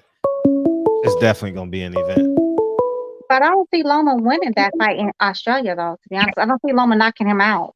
The only Oscar Isaac Cruz fan in the barbershop. What's up? What's up? What's up, Fred? What's up, Kyle? What's up, Miss Black? What's up? Let's see what's going on. Navy girl. Hey, I told y'all about I told y'all about him. About who? Isaac Cruz. You gonna watch it, Fred? Yeah, I'm gonna watch it. I'm not paying for it. I got to do a show that night. I'm gonna figure it out. If he gets an upset, like if he beats Tank, and I got Tank winning, but if that happens, I wonder how the show's gonna be. It's gonna be 20,000 people in there. and I'm not gonna be saying I told you so, because I want Tank to win, man. As bad as much as I'm coming down on the promotion of this, I don't want Tank to lose. I really don't.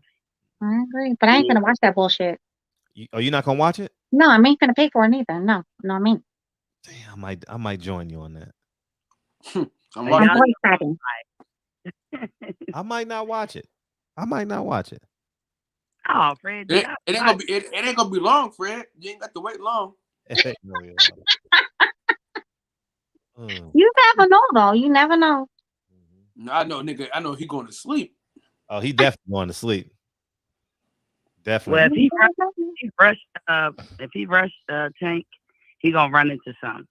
Same thing I said about Miss T. I love you, but you keep this shit up, I'm gonna have to play the song on you now.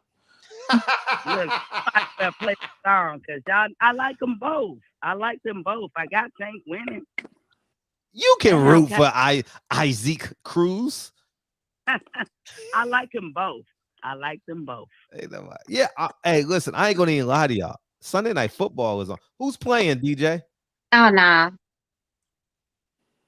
You know what I mean? I'm good. Like, I got I do not. I sound like a black girl from Chicago, but thank you, sir. Okay. Hey, you asked about Cambosos, what I think he'll do. Yeah. Camboso? The more he talks, the more I like. But I think there's a small part of me that believes he's going to go down to Australia and fight those guys. Listen, small part. The moment he leaves, it's over. Remember, Don King didn't allow George Foreman to leave Africa, right? Yeah. Am I right? He didn't allow him to leave, right? Because he got a cut and sparring. Shit, they go home, all bets off. And once he get back to Australia, and he realized, hold up, I am the biggest star in this whole continent. Hold up. You mean I could be a champion here like Kell Brook did? He fought all those four bums in a row. Oh, everywhere I go, they know my name. Everywhere I go, I'm getting endorsements, and you know what I mean? I got a girl in every city. Oh man. Devin Haney? Who that? I'm with you, Fred. Yeah, I'm with you, man. Once he goes to Australia and he feels he really feels the power that he possesses, man, come on. Well, yeah, that's what's gonna happen. We'll see. I like how he talked though. Yeah, he talked a good. I don't. Did you hear the conversation you had with Devin Haney today? Yeah, go ahead. Some of it. Yeah, I did. I didn't like that at all. He didn't answer no question, right? He just went, ha, ha, ha. I was driving while I was listening to it, so I was kind of like, wasn't really paying attention. You talking about when Devin told him, I'll fight you on Jupiter. Oh yeah, I did hear that. I did hear that. Yeah, and then he had an interview with Fight Hype. He sound good. He's talking about he don't care about the old. He want to be like the fighters back in the day. Oh, I don't believe that. That's fighters talk. That's We'll fighters see. talk. He gonna say that. Hey, but the funny thing is, he gonna say that he's going to the Tank Davis fight too. It only makes sense, right? It's a 45-minute flight. Only makes sense. Sunday morning, he will be catching a flight to LAX, and he's gonna say the same thing. He's gonna be sitting next to Leonard Ellaby, on the front of the apron. Like they're gonna give him a great seat. They're gonna give him a TV shot, and he's gonna become a mega star. He actually, for real, he can be like bigger than Tank Davis because he kind of interviews better than Tank Davis. Man, he can speak English. Oh. Yes, he can. Can do that. Tank speaks English. Woo, that speech impediment? It's something serious. Yeah, it's that he's it's not a speech impediment. It's Baltimore. Chew. I met people from Baltimore. That's definitely different than like he sounds like he's a little special ed. Just saying. I think it's from sparring. I think it's from a lot of. No, I'm serious. I think he got head trauma. Fred, I'm not gonna play with you. Look, communicators and some people are not. That's all that is. Some people communicate, some people don't. Yeah, but that was just funny coming from like he just don't speak English as well as we would like, right? He does not articulate or orate well at all. It's good and terrible. It's good and terrible. He's getting better. Calm down. He's getting better. He is getting better now. Are y'all He's this getting better. Hey, are y'all this bad on Canelo Alvarez? Huh? Canelo Alvarez, he said 3 cuss words. Y'all love him now. English ain't his fucking first language. Yeah, it is. He's opposed. He ain't really Cambosos is out of here Monday morning. Facts. Cambosos. But Cambosos might stay because Lou DeBella is a New York promoter. Escobar, you a whole lie. Shakur does not sound horrible. My eyes work better than my eyes work better than my ears, man. Now, I think Cambosos is gonna stay for one more week because he's gonna feel like a megastar at that ESPN top rank. Shut the fuck up, Byron. You not no fucking 97.5 millionaire whatever boxer. Shut your black ass up. Anyways. And what was I gonna say? Sit next to Lou DeBella. What's up, Jazzy? Exactly. That's be more hood lingo. How Tank talk. Okay.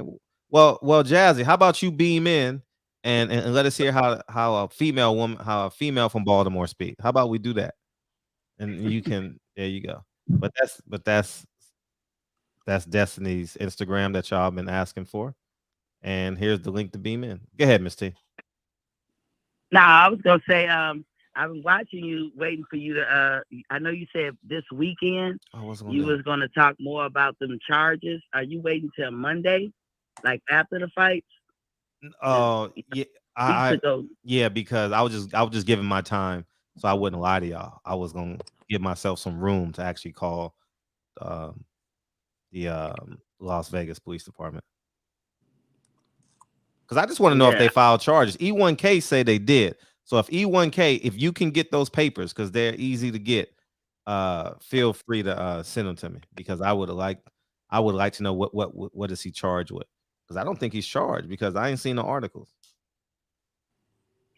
If he wasn't charged, I think that was totally wrong, and I'm just like really disappointed. I know a lot of people don't like Rolly, but we don't need to do that type of stuff. Mm-hmm. To screw people over. That to me is playing with fire, Oh yeah. That sets a precedence, right? Right. You don't need to do that. But I'll go back to sleep, Fred. Okay. All right, see you in the morning. I have fun. Yeah, Derek, you a whole motherfucking lie, nigga. I can at least articulate some shit and pronounce some motherfucking words. That's what I do know. How about that one? And I do know I passed English, college English. How about you? Did you? Oh, okay. She's talking to the All right, Miss Black. Good night. You too, ma'am. You have a good evening. Okay. Miss Destiny. Mm-hmm. I think it was your destiny to cuss out everybody in the chat. I think that's It's what not my destiny. No, it's not. Nope. that's what God made you to do. He made you to cuss out Nope. everybody in the chat. Nope. They talking shit to me. Like, you know what I'm saying? They mad because I said, y'all boy Tank cannot orate. He's not a good orator. He's not. Get mad or, you know, whatever. But he's just not a good orator. It is what it is. I know, Marky, whatever, Marky Dan. No, I was not talking to you. I didn't even see nothing you said. You're welcome. Anyways, Fred, I came to tell you I am a black liberal and I'm not soft and I don't down protect Teo, Mr. Republican. Oh, you watched one of my videos? Yeah, I did. I watched a few of your videos talking shit about black liberals. Oh man, black liberals, and the reason why I say that, we finna have a good day. We finna have a field day with this one, Big Fred. Yeah, the reason why I do that is because 92% of black people vote Democrat in the national election. So I rather talk to 92% of black people than 8% of black people. That's all. So you like Trump? You thought Trump was a good leader? No, I didn't say I like Trump. I didn't vote for Trump. I voted for myself. Okay. Do you think Biden is a good leader? Do you think Biden? I never wanted Bernie. I never wanted Biden or that damn Kamala chick. Kamala, like, she put more black men in prison than any other district attorney in the state of California ever. No. So how I was a Bernie Sanders supporter, and I'm still a Bernie Sanders supporter. I wish he would have won. Can I tell you this? Mm-hmm. You can't be black and a liberal. It just can't. That's a whole lie. That's a whole lie. Okay. Now, for instance, you're a liberal, right? Mm-hmm. I'm a tree hugging liberal at that now. Okay, so you believe in so do you believe in welfare? Do I believe? Well, welfare is a very tricky thing because you know what? The people who get the most welfare is corporations. Corporate welfare is the biggest tax. Ma'am. Do you believe in welfare in Section 8? Again, welfare is a tricky thing because right now the people who get the most welfare is corporations. 35% of tax dollars goes to corporation welfare. Man. So when you speak about that, let's get down to the numbers. We could do that. Okay. You want to do it? I guess she do. Okay, so let's talk about a branch off that tree. Mm-hmm. What's your stance on welfare? WIC and welfare. I do not support corporate welfare, but I do support, however, impoverished people to get, welfare. I do. When I say impoverished, I truly mean impoverished. I'm not talking about, you know what's so funny though? A lot of so-called middle class and upper middle class white folks actually get the welfare. And the Black Panther started WIC. Mm-hmm. So 248, I guess 248 said fuck it. Let me just say this as it pertains to the black family. Mm-hmm. Can you be married? Can the man be in a household? Yes. And you get Section 8. Yes, absolutely. Yes, it's definitely possible, and it definitely happens. Yes. Okay, how? What do you mean how? If they're not able to support the family, the money's not there. Yes, absolutely, it can. Now, does it happen in a lot of red states? No. Blue states, yes. And that's facts. You can go check them for yourself if you like. So you know that when they first brought this to our doorstep, this is why the black family has been in shambles since the 60s. No, the reason why the black family has been in shambles is because of integration. Before integration, we were doing just fine. 60% of the black dollar stayed in the black community. At the time, I think it's something like 72% of black families were married or whatever. Once we integrated, all that changed. Yeah, and the reason why they wanted integration is because they needed the black dollar because we're the number one consumers, and we have been for decades. That's why we had to have integration. And who was behind the integration? None other than motherfucking Jews that backed the NAACP. And those are your liberal homies. Let's talk how. But you know what? That's Give your liberal Democrat. homies When I though. say liberal, who's a socialist Democrat? Huey P. Newton. He was. Malcolm X was a socialist Democrat too. Fred Hampton. I can keep going on with socialist Democrats. It's a totally different thing with being a Democrat. Look at these corporate Democrats that we have in office. I'm talking about Bernie Sanders. I'm talking about Cory Bush. I'm talking about Omar Ilhan. I'm talking about AOC. I can keep going, babes. You know, Jamal Bowman. Those are socialist Democrats. They have a totally different agenda. Nina Turner. They have a totally different agenda. These are all people of color I just named for you, honey. All people of color minus Bernie Sanders. And you know what Bernie Sanders said about Jews, although he is a Jew? He said he thinks Israel is dead ass wrong for how they've been treating the Palestinians. He does not like it. He said he would never support Israel. You know what I'm saying? So it is what it is. Now we can go there. Now Okay.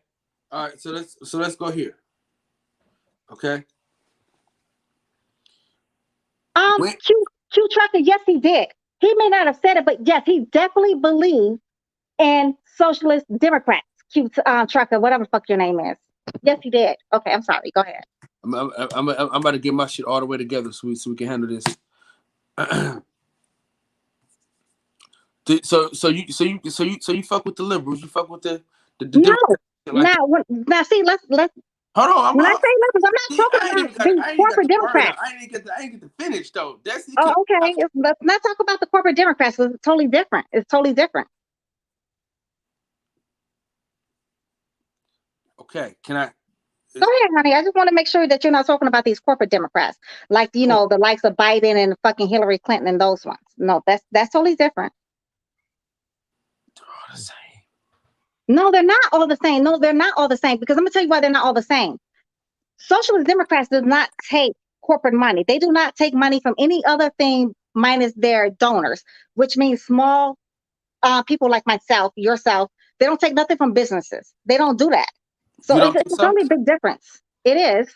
You don't think Bernie Sanders? You think he got all his money from me and you that's fact. And that fact is all. It is all public record. Yes, it's all public record. Because he would never have been able to stand in front of socialist Democrats and claim that he is, who he is, if we found out he was getting money from corporations. Why do you think he's always the last one to hold out or voting on things that goes, that they want to go left or whatever, for corporations and shit like that? But it's not enough it's not enough socialist Democrats in the Senate or the Congress to do what, most of them want to do. Oh, you got somebody calling in. Yeah, 915. What's up? Your background was bad last time. What's up? You gotta turn up. Can't hear you. What about this? Miss Black, can you hear me? Is she gone? No, we hear you. Hello? We hear you. We hear. No, all right. So you said that she was talking about Democratic donors, and you're being a Democrat and you're a liberal, and you support Bernie Sanders and his donations not being no more than $14, $15. Do you know that Bernie Sanders was supported by the Walton family? I didn't hear the word he said. Maybe it's my phone. Oh man, when we're talking truth, I can't hear anything. No, should I say it again? Bernie Sanders, the person that I really like. I think it's my phone because all it sounds like is z. I think it's me. Fred, can you hear me, Fred? Yeah, I hear. Oh, it's not. Okay, well, if Fred can hear me, then we can just reiterate it. Because when we're talking about Democrats and liberals and conservatives and Republicans, you're talking about a person with a socialist agenda, which is so close to communism. You said on several occasions talking about the black family and equating with corporate welfare. Kyle asked one specific question: do you believe in welfare? You cannot be a liberal. You cannot be a Democratic liberal and not understand the corporate money has nothing to do with social programs and welfare. Welfare is a construct from the government where the government takes money and gives it to people who they feel need it because they cannot adjust and bring themselves to participate adequately in a capital society. So the capitalistic society gives them pennies, literally. What happened was the black family was destroyed with those programs. A man cannot be in the house if you have Section 8. A man cannot be in the house if you're getting so much money on welfare. It made the black woman depend now on the government, where the government is the father of the house. Because if the government does not cut the check, there's no money coming in. Because the dad's not bringing them enough money as much as the government is paying for 2, 3, and 4 kids. So as a liberal, if you're saying that you support the Bernie Sanders and his like and his ilk and the people who only take $15 to $16, I'm sorry, $15 to $16. Who is the number one graduation of college, sir? Who is the number one creators of business, sir? Black women. Who are the number one beneficiaries of welfare? White women, sir. I mean, do not come to me if you're not ready. Do not come to me if you're not ready, baby. Because I got you. I got you, honey. White women are the number one recipients of welfare because. Okay, what are you talking about then? What are we talking about? What are we talking about? We're not talking about shit then. We're not talking about shit then. We're not talking about who else is the number two. What about this? Number two person of welfare. Immigrants. Immigrants is the number two people of welfare. And guess who's the most business loans? Immigrants. When we refer to African Americans or other races, what are they called? What? Minorities or majority? I'm not even listening to you no more because you're talking about your nonsense. I already shut you down. Done. Shut me down. Done. You didn't say done. You gotta let the man. Done. Done. You're done, son. You're done, son. I'm done. How am I done? You didn't even let me say. You already said white women are the number one. You already said white women are the number one. So what are you talking about? You already said white women is the number one. Who was the number one graduates of college? Who was the number one graduates of college? Oh, black women. Why is black men not in black? I mean, why is black men not in the children's Black Lives? Because most of them are locked up. You know why most of them are locked up? Because of the damn crime bill. That's why. Who did that shit? Republicans and goddamn Joe Biden. That's who did it. Republicans and Joe Biden. You're welcome. Republicans and Joe Biden did. No, Joe Biden, he was the author of the crime bill, and it took other senators, other people to vote. And who was the majority at the time? Who was the majority? Republicans. They had majority. Miss Black, the crime bill happened with the Clintons, though. Yes, but who was the majority? Who had the majority of Congress? Republicans. Who was the Speaker of the House? Newt Gingrich. Newt Gingrich was the Speaker of the House, which is Republican. It happened on Clinton's watch. It happened on Clinton's watch. Who was the Speaker of the House? Newt Gingrich. Was that Republican? Ma'am. The Democrats put the bill on the table for them to vote on it, though. There had to be some votes, ma'am. He didn't make it himself. And who was president? Yes. And who was the majority? Who had the majority of the House? Republicans. Ma'am, who brought it to the table? The Democrats brought it to the table, though. Republicans. They was the majority of the House. Congress signed a Democrat bill. The 1994 crime bill. Joe Biden was a Democrat. He wrote the fucking bill. Yes, I never disputed that. I know Joe Biden is a piece of shit. I'm not disputing that. All I'm saying is, listen, you're a black liberal. I don't understand it because I'm tell you why. Okay. Womenism or feminism, whatever they call it, okay, is the number one killer of black relationships. And I'm gonna tell you, let me tell you, because this is the thing. Abortions, fact. We're out of place. There we go with abortion bullshit. Let me say this real fast. That's bullshit right there. You know what we should do, Kyle? Like because the conversation's for the audience. One person should talk at a time because I think all y'all have value. No, you're up. You're up, Kyle. You're up, Kyle. I figured I could say your name because Destiny would snap on me. So no question. But go ahead. No, go ahead, Kyle. All right. So I'm interested in this perspective. I've never heard this one before. So the thing about it is, I said this on the show before. We are all out of place. We are not in the positions in which we belong in. And this is why feminism, womenism, or whatever the hell they call it these days is out of order. Okay? Because we don't depend on each other anymore. We depend on ourselves. We depend on certain things. Like, for instance, Section 8. Nobody wants to go out and go get. Hold on. Don't do me like this though. Don't. You know what I'm saying? All I'm saying is, Section 8 is for one, the man historically is supposed to be able to provide the household. So him not being in place. Hold on now. Listen to me now. Listen. Okay. Listen. The black man not being able to provide for the household gave the government a way to creep on in, right? But the black woman out of position, she didn't ride with the nigga that was broke. You know what I'm saying? She didn't ride with the nigga that was broke. She said, I'm gonna go get it on my own. Hold on now, listen. She said, I'm gonna go get it on my own, and I'm gonna get the help from the government. She didn't say, let's rock this shit out together and be broke together. She said, no, we're gonna go get this money from the white man.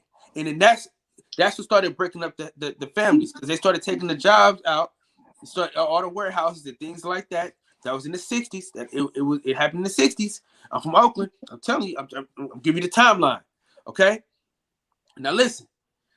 A man back in those days, I don't know what changed now. I can't tell you the changes now. But back then in the 60s, the man could not be in the house. The man couldn't live in the house. And matter of fact, I tell you this for a fact. Some of the homies that they used to live with their moms and shit, they used to have to leave the house when the inspector came with their shit, pack their shit, and leave. And then inspector would go around the house, look around, make sure everything was everything, and then they can come their ass on back. So that's another way. But as far as marriage, ain't no way. And I'm gonna tell you this: welfare, for damn sure. I ain't gonna incriminate myself. I'm gonna incriminate somebody else. Okay? Now listen. Somebody happened to be married, right? They did not change their last name, because if they changed their last name, they couldn't get the benefits of the government, right? So together, they can't get the benefits, but single, they can get the benefits of the government. That's all I'm saying to you. The man can't be around a woman that's getting the money from the government. For instance, child support. It's the same way. Child support works the same way, because a woman could take a dude off of child support anytime she feel like it. Anytime she can say, no, I don't want no child support. Get the white man out of my business. Do they do that? Hell no. And this is what I'm saying. When the government gets involved, the black family suffers.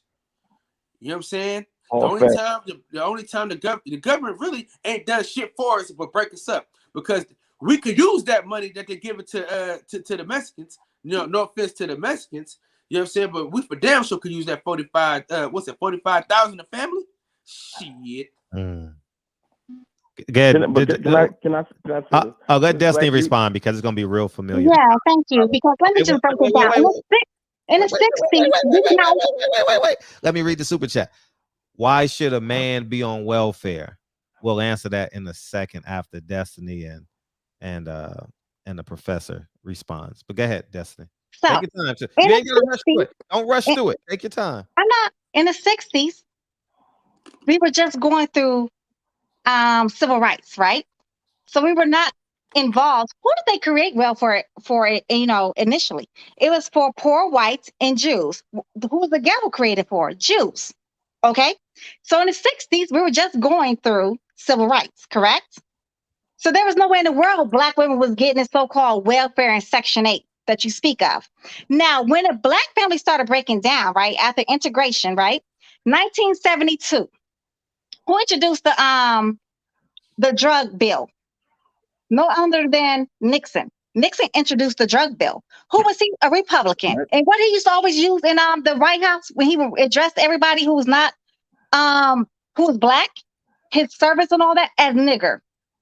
He said that. He called them niggers. This is all facts. You can check it out for yourself, right? That's what he addressed them as. He was the first one to introduce the anti-drug bills and all that. Yeah, that was him. That was Nixon. Sure. What happened in the 80s? What happened in the 80s? Can I finish? What about welfare? Yeah, let her finish. Let her go, Kyle. Let her go. Let her go. So in the 80s, right? When crack cocaine was introduced, who introduced crack cocaine? Rick Ross via who? Reagan and Oliver North, the Iran-Contra scandal. And who was that in charge at the time? All Republicans. It was Ronald Reagan, the first George Bush, Oliver North. That's who introduced that. And then when did black men start popping each other off? The 1980s, during the crack epidemic. And you know why the crime bill was introduced? Because we had leaders like Jesse Jackson and so forth going to the government, begging for something to happen to stop the murders. And you know what? When they introduced the crime bill, guess what all the black leaders said? Good job. And then you know what happened when all the black men started getting locked up for fucking one rock of crack cocaine? Oh man, this shit is motherfucking terrible. We didn't mean that shit, but they all congratulate that shit when that bill was signed, delivered, and sealed. So it's we can, it's a whole like a circle of bullshit. We can like blame it around. We can take it around the whole corners. We can, right? We can. But who's been trying to undo these damn bills? Socialist Democrats. Who was the ones who was introducing legalizing weed? Like in DC now, you can go do almost all the down drugs, the down shrooms and shit. Portland too, Portland, Oregon. Everything is decriminalized in Oregon. But yeah, I think it's like so much amount that you can have. And then they offer you I think it's like a $20 or $200 fine or go to rehab. Oh, something like that.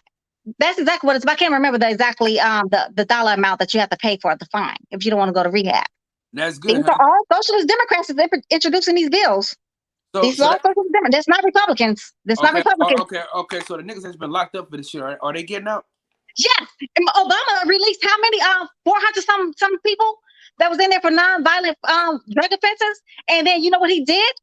He undid the privatization of federal prisons.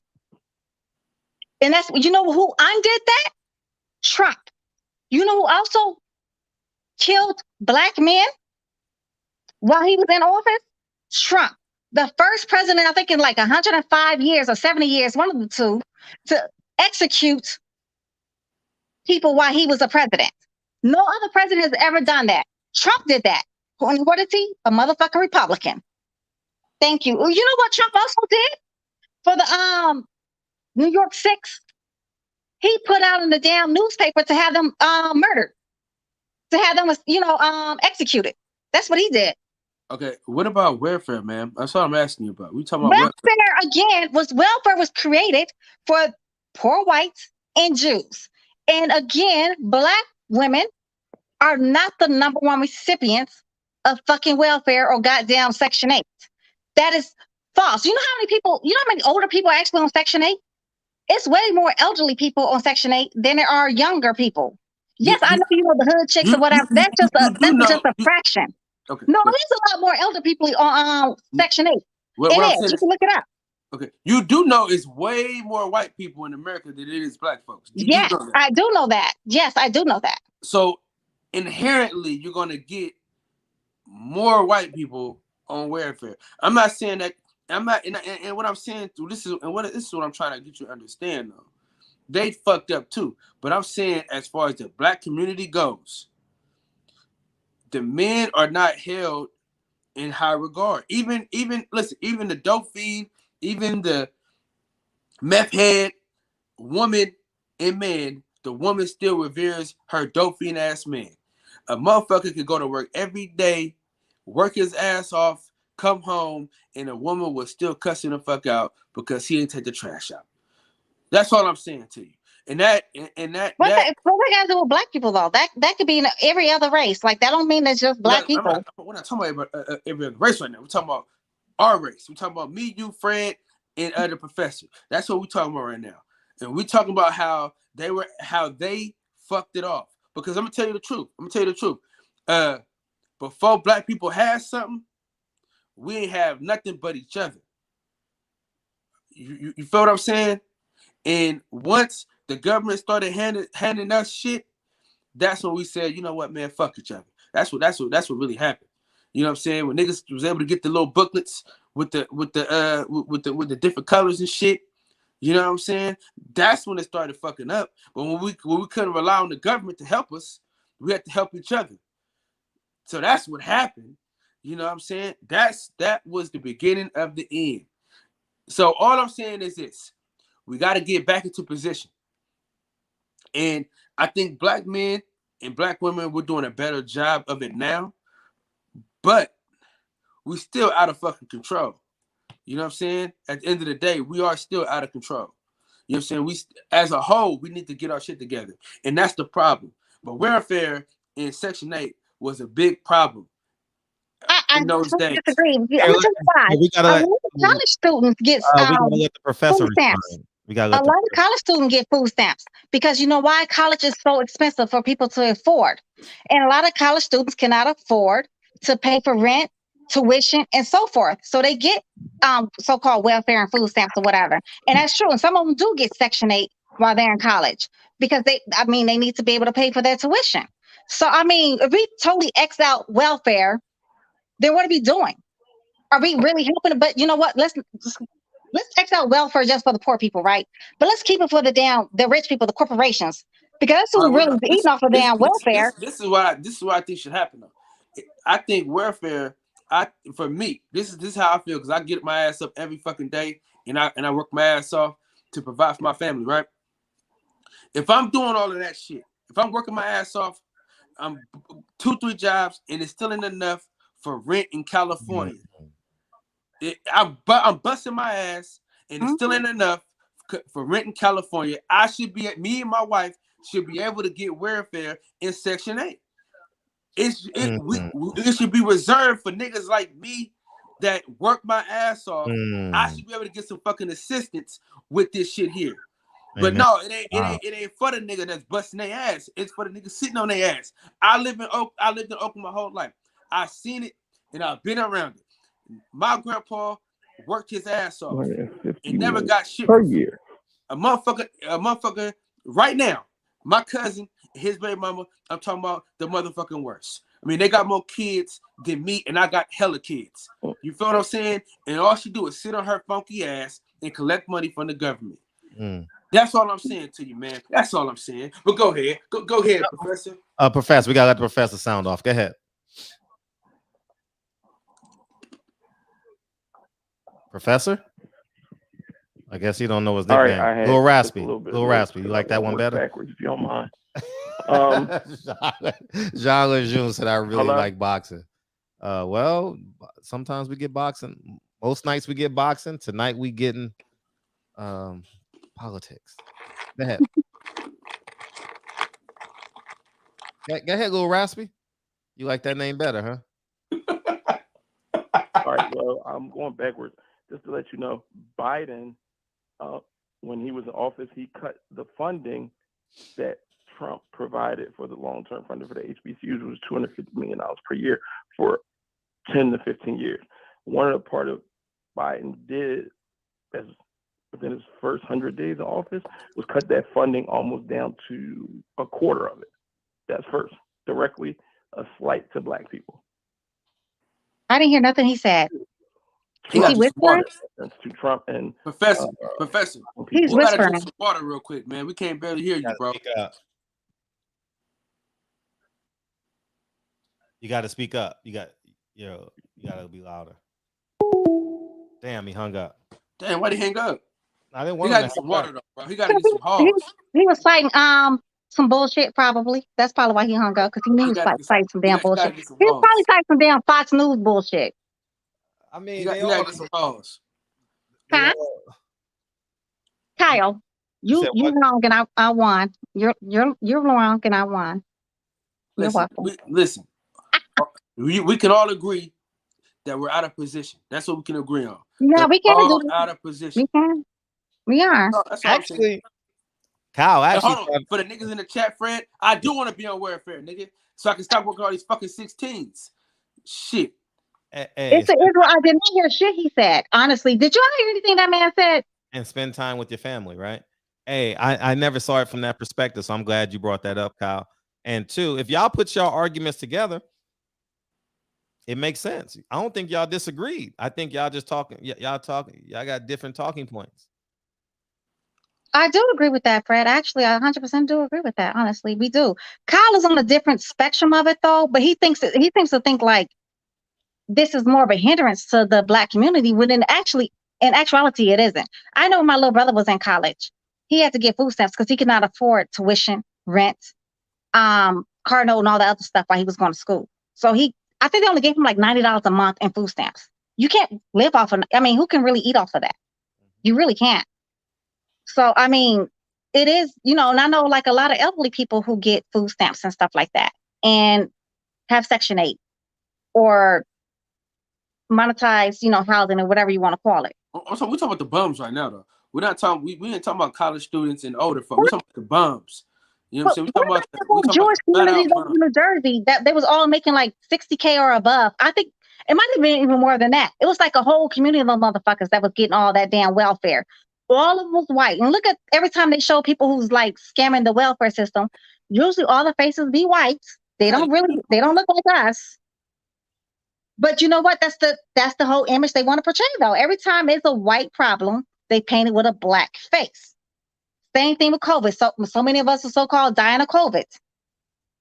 But again, in Europe, most of them motherfuckers is getting popped off because Italy was 35%. 35% of the Italian population was older. 65 and older, I believe, or 55 and older. It was one of the two.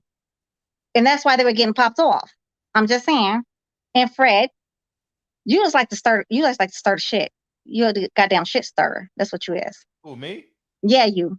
I mean, it's a free speech platform. So I just think you come in here, you say how you feel. I don't like interrupting people.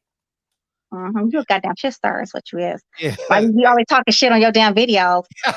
Democrats this. I'm like, oh, okay. Yeah, I'm gonna come in here and talk to your ass. Yeah, fuck the Democrats, man. Hey, CREV, you're not connected. So I see you in the private chat, but you're not connected. It's not coming through. I just think that we need to hold our vote, as I was saying, and people, man, I wish you would have been in here last fall. You talk about wars. What? Wars? Vote for Biden. I'm like, why are you voting for Biden? And you know what Democrats say? And you can't even have a conversation with them. Oh, you voting for Trump? How is that the automatic response? There's more options than voting for Trump. If you're not with the Democratic Party, you could be the Green Party, you could be an independent, you could be an anarchist. I mean, like, there's so many more options. Like, you know why they say that though? So a vote not counted is a vote for the opposite party. That's and wrong. It goes both ways. It goes both ways. And I mean, you know, for the first time amongst I think it's the UN, they consider America a backsliding democracy, which means we're heading more to an autocracy. I never lived under a dictatorship. I have no desire to ever live under a dictatorship. But had Trump been successful with that damn coup, that's exactly what we would have been. We would have definitely been a goddamn run under a fascist regime. And I don't want no dictator running this damn country. That is scary to me. I don't want to have to live like fucking North Korea. That shit is scary. But they say for the first time, I think the UN has considered us as a backsliding democracy. Autocracy is fucking terrifying. I don't know. Most people think that's okay, but for me, I think that's terrifying. I see what North Korea is like. I see, you know, what Cuba is like. That shit is fucking scary. I don't want no parts of that. I'm not sure what y'all feel, but for me, it's not for me. Yeah, I think that's not entirely the case, because I think Donald Trump is similar to the Barbershop in terms of his ideologies. Like, live how you want. I don't think he was I think he was anti-government. He wanted complete control and power, though, Fred. He wanted complete control and power. Did you not hear like all his people that like lived and worked around him with the things in that coup? That coup was real. Did you not see what they did to the damn the Capitol? Oh, that was all like, and then Trump encouraged that. And then that damn crazy ass black dude, I cannot think of his name. He was the main one. He was the one that was behind the coup. And he was talking to all of Trump's immediate cabinet and stuff like that. Yeah, that coup, if that would have succeeded, That would have been successful. We definitely would have had a fascist regime because Trump has a fascist personality and like complete control. He wants to, they say absolute power means absolute corruption. Can I say something about Donald Trump? Can I say something about Donald Trump? I think he really got a problem with every motherfucking body. I don't think he likes anybody. To be honest with you, I don't think he likes no one if you ain't got no money. I think if you got some money, he fucking with you. When he said he don't like certain motherfuckers, it's because they ain't got no fucking money. Even the poor white folks, he claim, you know what I'm saying, he don't give a fuck about them. If you got some money or you trying to go out and get something, he fucking with you. Because if you look at what he did during COVID, if you had a small business, the nigga looked out. So we can't say that, man. And yet, okay, he's racist. Okay, who ain't? Like, let's keep it a buck. Really is what you grow up around. You know what I'm saying? If you grow up around all white people in the world and you never see any black folks, what you know about black folks is what you see on TV. So all that shit, really, to me, like, for instance, I got a white buddy from Napa, right? Mm-hmm. If you know anything about Napa, it stands for no colored people. You know what I'm saying? No colored people allowed. You know what I'm saying? So that's Napa. So he only had one white friend. He only had one black friend his whole life. One, and he acted like them, so he didn't even count. You know what I'm saying? So when he came to Oakland, he didn't even know what to expect. All he ever known was ghetto bullshit because of the news. But then when he started meeting us, he's like, yo, what the hell? Like, I thought this or that and that and this. So I don't understand what we're talking about. I'm kind of lost. What I'm saying is about racism, right? Racism could be changed because it's ignorance more than anything else for the most part. It's because they don't know no better. You know what I'm saying? And what I'm saying is my white buddy from Napa, he didn't know any better. You know what I'm saying? He didn't know any black people to even relate to. He didn't understand that we were more alike than we were different. So, and that's what I'm saying about this whole racism shit. Because it's a guy that goes around the whole entire country converting KKK members. Mm-hmm. The racists that I'm afraid of are the ones in the closet. The ones that don't tell you they're racist. Because a nigga that don't tell you, you'll never know. I want a nigga to tell me that he racist. So I can deal with it. So y'all want somebody to hit you on the back of the head. I want a nigga to square up with me. You know, I want to see a nigga coming. As it pertains to that coup you were talking about on January 6th, right? Uh-huh. The irony about it is we had a conversation on this show on what Maxine Waters said in Minnesota. She said the same thing that you're accusing Donald Trump of. I need you to be more aggressive or something like that. Be more whatever it was. And people in the chat got mad at me. It's not the same thing, Fred. And you know good and damn well it's not the same damn thing. It is. That is not the same thing. When you excite people and you don't protect them, when you excite chaos as a leader, you're wrong. You're wrong. She didn't organize a revolution. She didn't give structure. Same thing Donald Trump did. No structure. He didn't say I'm bailing you out. He didn't say so what I'm saying is the leaders in charge are really not our leaders. I think our leaders are our teachers. Our leaders are like our crossing guards and small business owners. I think those are our leaders, but they don't get the credit they deserve because they don't interview them every day on CNN. They don't. They rather make politicians celebrities.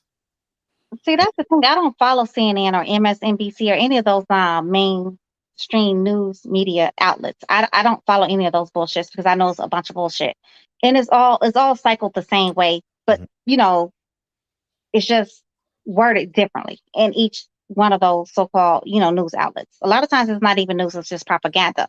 So I don't follow those things. However, now you want to talk about like what Maxine Waters said versus what Orange Hitler did. Two totally different things.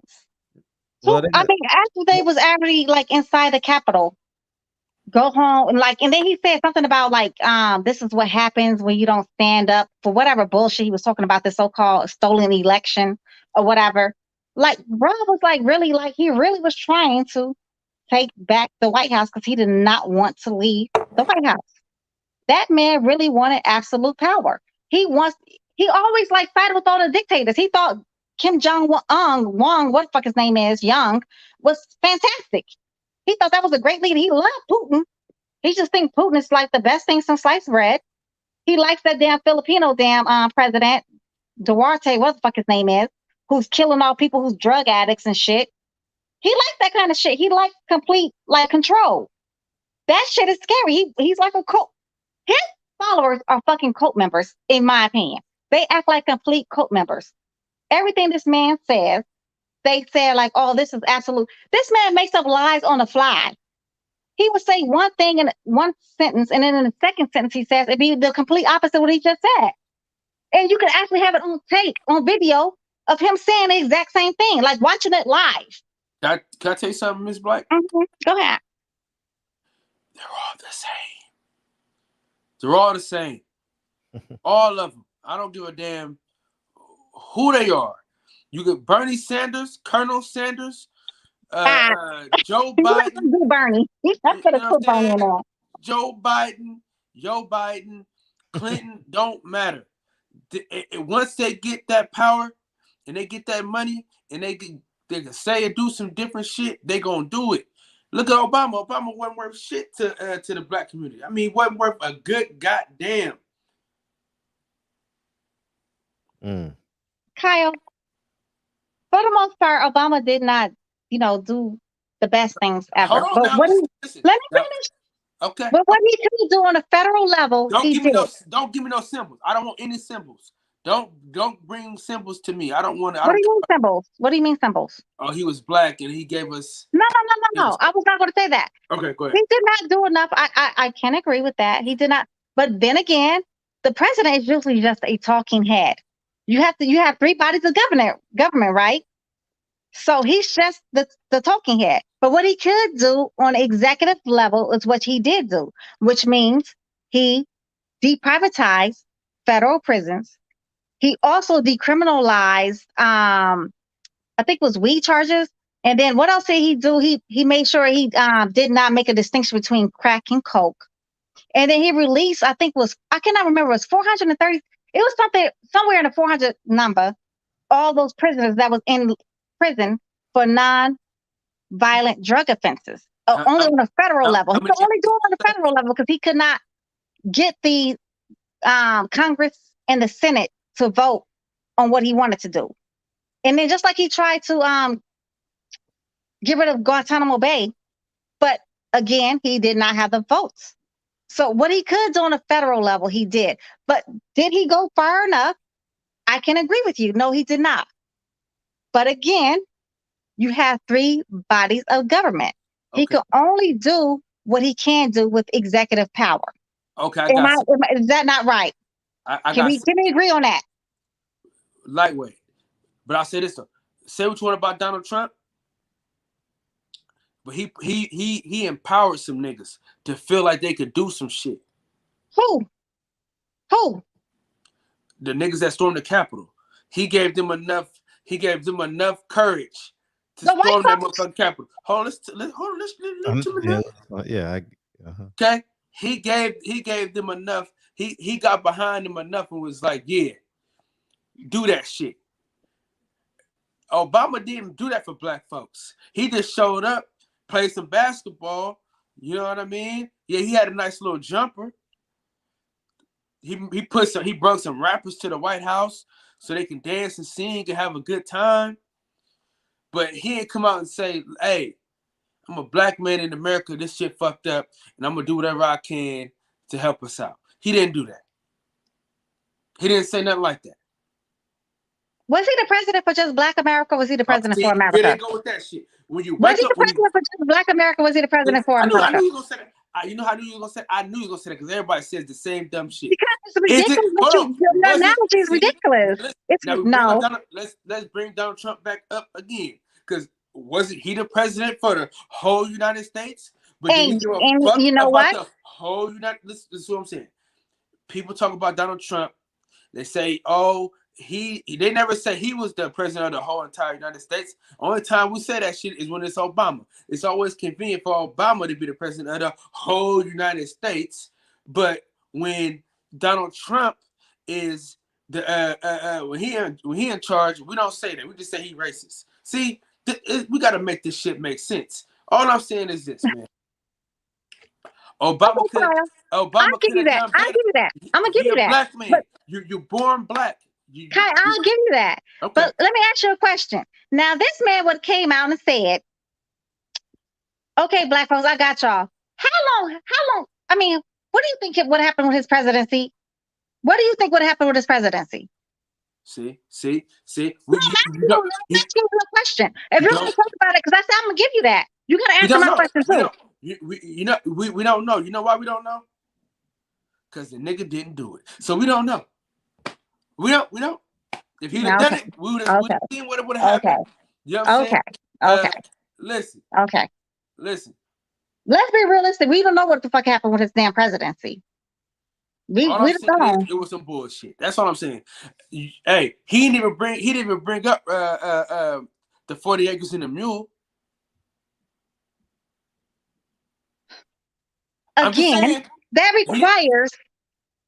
He didn't even bring it up. He didn't even say, "Hey, Black folks, I'm out here trying to get y'all niggas this money." That would have never passed. Right now, I don't give a fuck if it passed or not. You got to put it on the table. Listen, you say, "Black folks, I'm about to write this motherfucking bill about y'all niggas getting this money." All right, and if they don't pass, how many other bills he tried to bring forward? Like the John Lewis voting acts bill. He tried to do like the most basic bills that did not get passed. Why did that not get passed? Hey! But if you was gay, if you was gay, you got some shit happen for you. Hey, and guess what? That ain't got shit to do with just Obama. That ain't got shit just to do with Obama. You gotta talk to your Congress and your Senate. His presidency. You gotta talk to your Congress and your Senate. A president is only the speaking head. The president is only the speaking head. They don't operate. They don't own everything. They don't do everything. He can only operate on the executive level because you have a judicial, executive, and what else? Listen, the same thing he could have did for the Black folks, he did for the gays. He used to cape for the gays. Oh, hey, we got to do this. We need to do that. He put the laws in place. The damn bill passed where we didn't have to do that damn voting every 25 years for Black people to have the right to vote. He tried to get that done. Guess where that went? It went to nowhere. But guess what happened? They all was in agreement to have the gay bill passed. Kyle, again, the things he tried to do for the Black community, it falls back on the judicial branch of government. He does not control that part. Hey, he did not control that part. I got a question. Didn't Donald Trump shut down the whole government?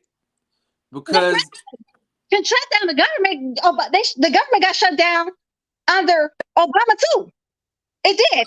If you don't remember, he did. I was a civilian. I was a civilian worker after I got out the military, and I worked for the military.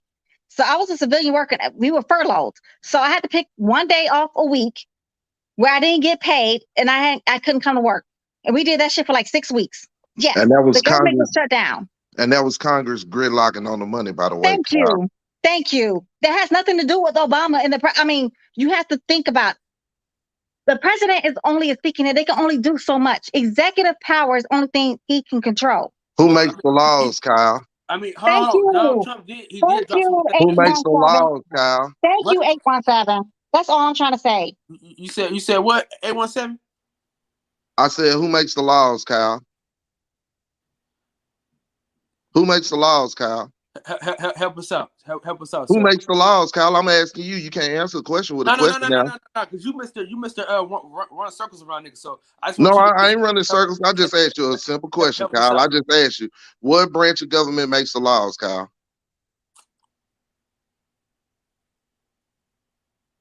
Congress. The best answer is no answer, Kyle. When you don't want to answer, when it don't fit your narrative. I feel you, bro. I'm just saying. I'm just saying, bro. Look, you talking about he empowered some niggas to do some shit. What he empowered them to do? He empowered them to go against the government and fuck up, Kyle. He didn't empower them to do nothing good. Stop, Kyle. Look, hold on, Kyle. Kyle, stop. Listen, one more, Kyle, bro. Kyle. Hold on. Go ahead. You want to say, Kyle, Fred right here with all the power he got in the barbershop, right? All the power he got in the barbershop. You want him to take that same power and send us out to go do some wrong shit, and you gonna hold Fred up in the light? Stop. And one more thing, bro. Just one more thing, bro. On the cool, you hate welfare and all this shit. It broke up the black family and everything else. But you was looking at Obama to hand out some niggas some shit. Stop, bro. At some point, right? Just like welfare, it's got to stop being a handout and a motherfucking hand up. That's what it was supposed to be.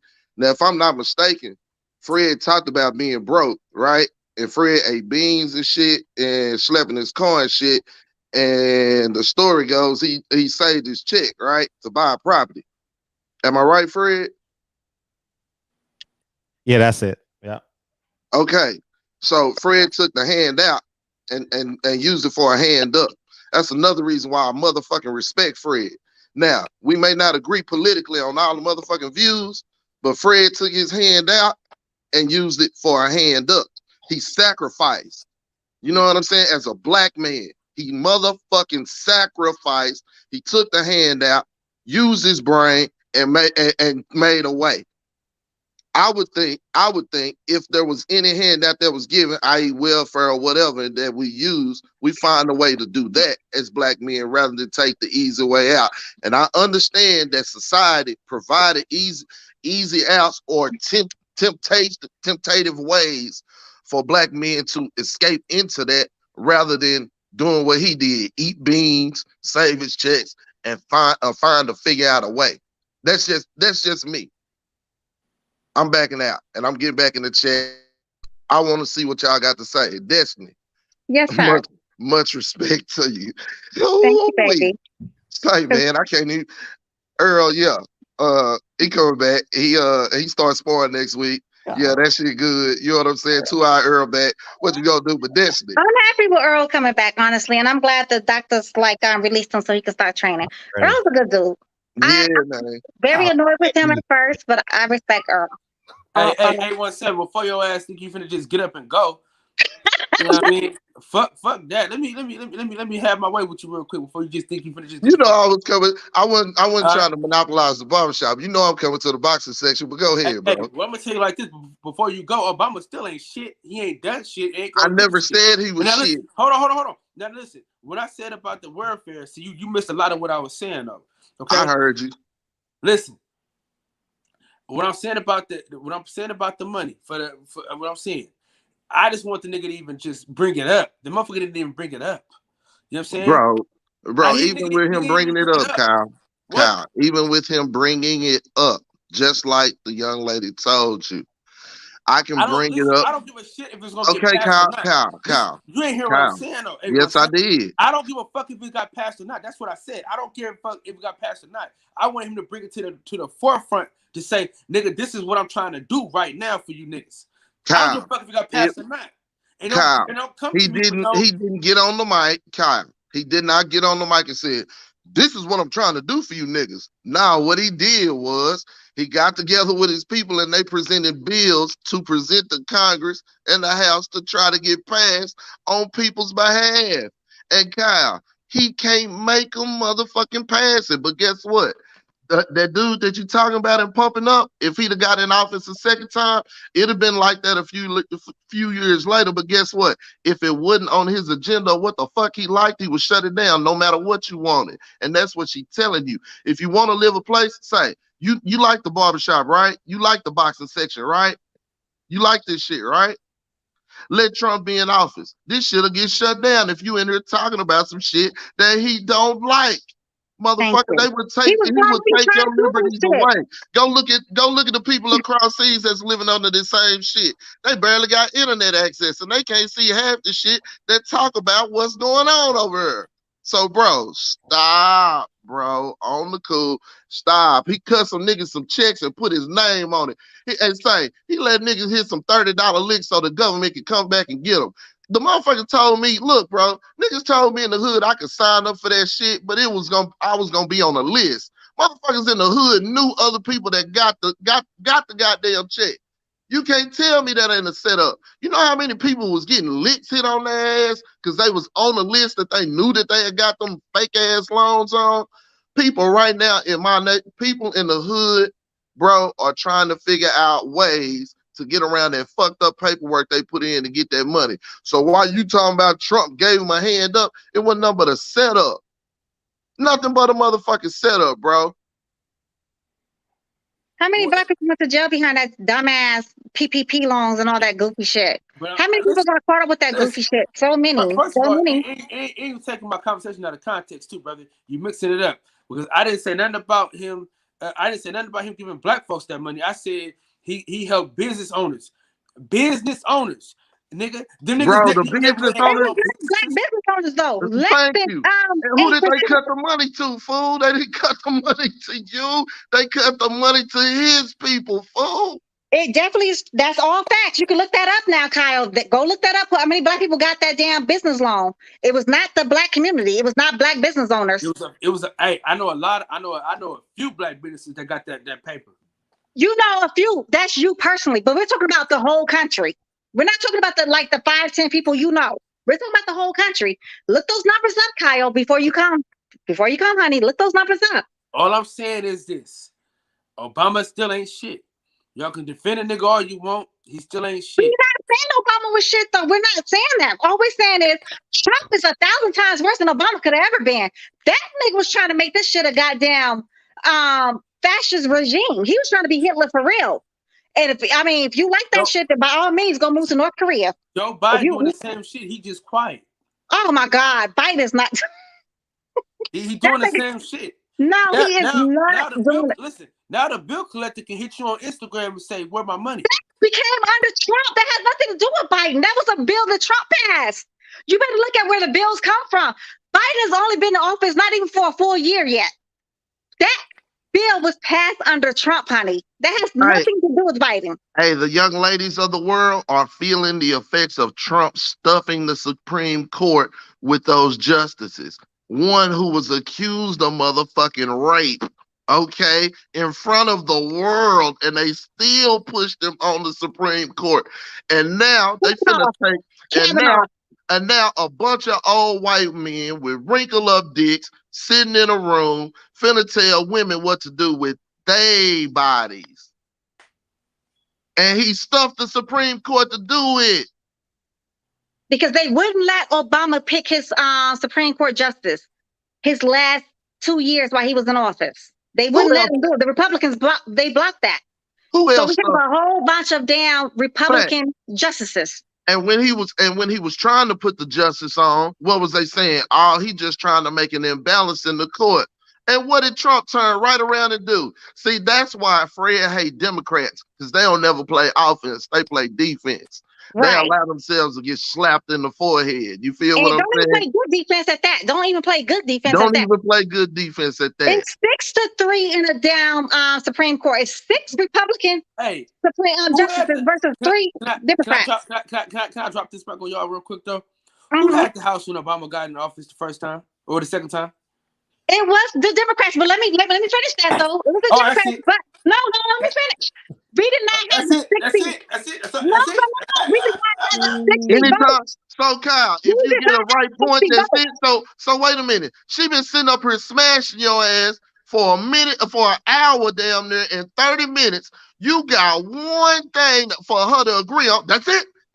I'm done. No, but we didn't have 60 people though. We did not have 60 because they were still holding out that one. What's his name? Al, whatever his name was, from Minnesota. He was not able to take a seat. So yes, we had 59, but we did not have the 60. So they can always do what?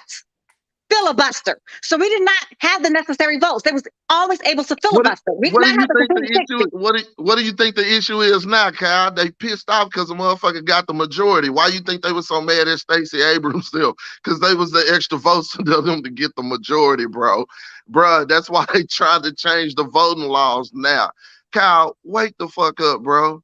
Please wake up, bro. Gerrymandering. If black votes didn't count, they would not try to gerrymander. Who's the only people that's doing the gerrymandering? I'm gonna tell y'all the Republicans. truth. I'm gonna tell y'all the truth. Republicans are the only ones doing the gerrymandering. Texas, for prime example. Here in Houston. Oh, it's all. You know where I had to go vote? I had to go to all the way goddamn Timbuktu to go vote for goddamn Bernie Sanders. Stop claiming. Stop claiming. Look. Stop claiming to be the Negro that's oppressed. Look what they done to us, and I don't need a handout. I need a hand up. And then when the hand out and the handout or the hand up come, it ain't good enough, or it didn't come from the right motherfucker, bro. Real talk. You not making sense what you saying here. You really not, Kyle. You know you my man, but it's not adding up, bro.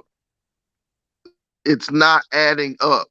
He did not empower those people to do anything special. Them same people that he empowered, bro, right here in Dallas, them same people that he empowered were standing outside the tower that JFK got killed or whatever, and they were singing "We Are the World" because he was supposed to come back. That's the same motherfuckers he empowering, bro. The same.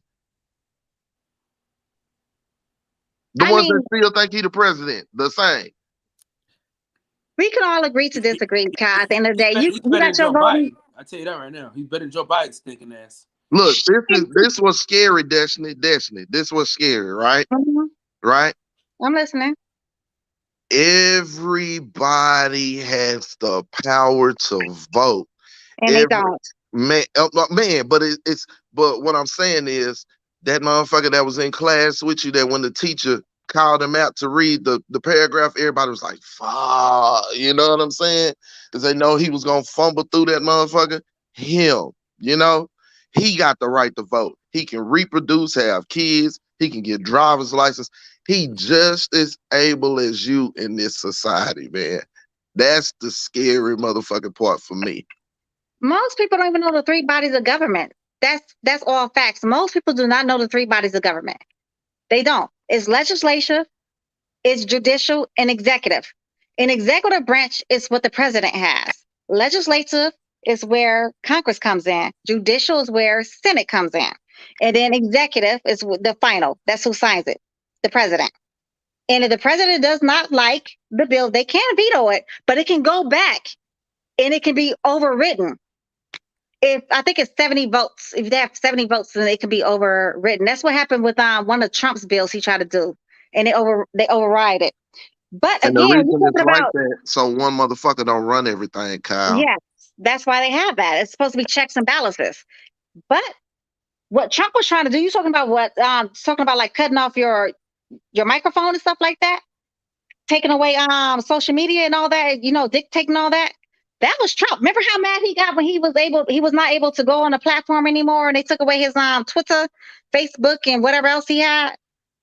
You remember how mad he was? He was trying to do like bills to pass to get rid of that, where they weren't able to do that. He was trying to sue them and all other kind of stuff because he likes absolute power. Absolute power equals absolute corruption. He has never failed. Anybody who has absolute power, they are absolutely corrupt. Look at Gaddafi.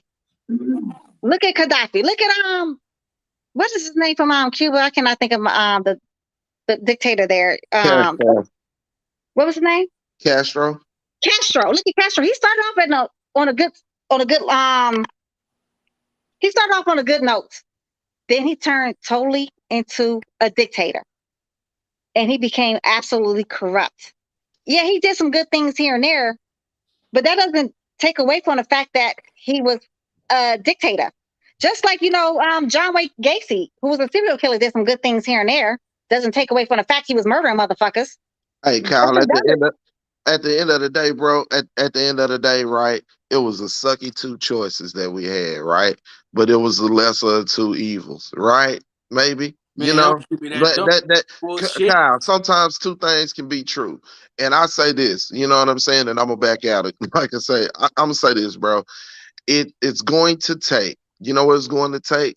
It's going to take for us, instead of putting a football or a basketball or a tennis racket or something like that in our child's hands, we're gonna have to start putting these legislative books and laws in these hands and start grooming our own, where they come from, where we know they come from, we know their story, and then we can hold them accountable all the way up.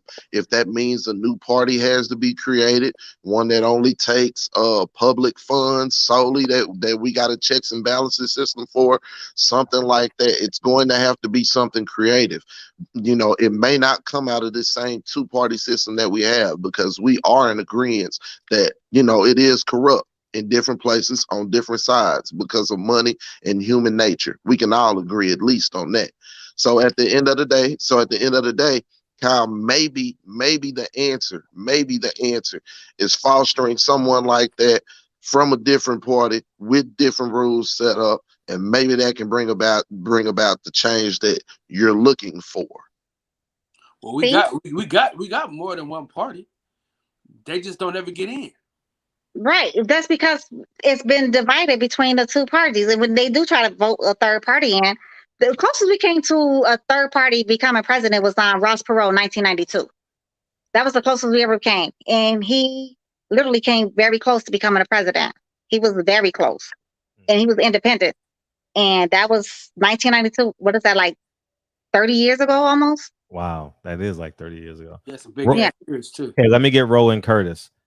He's probably behind in the show. Floyd took over the press conference for 20 minutes.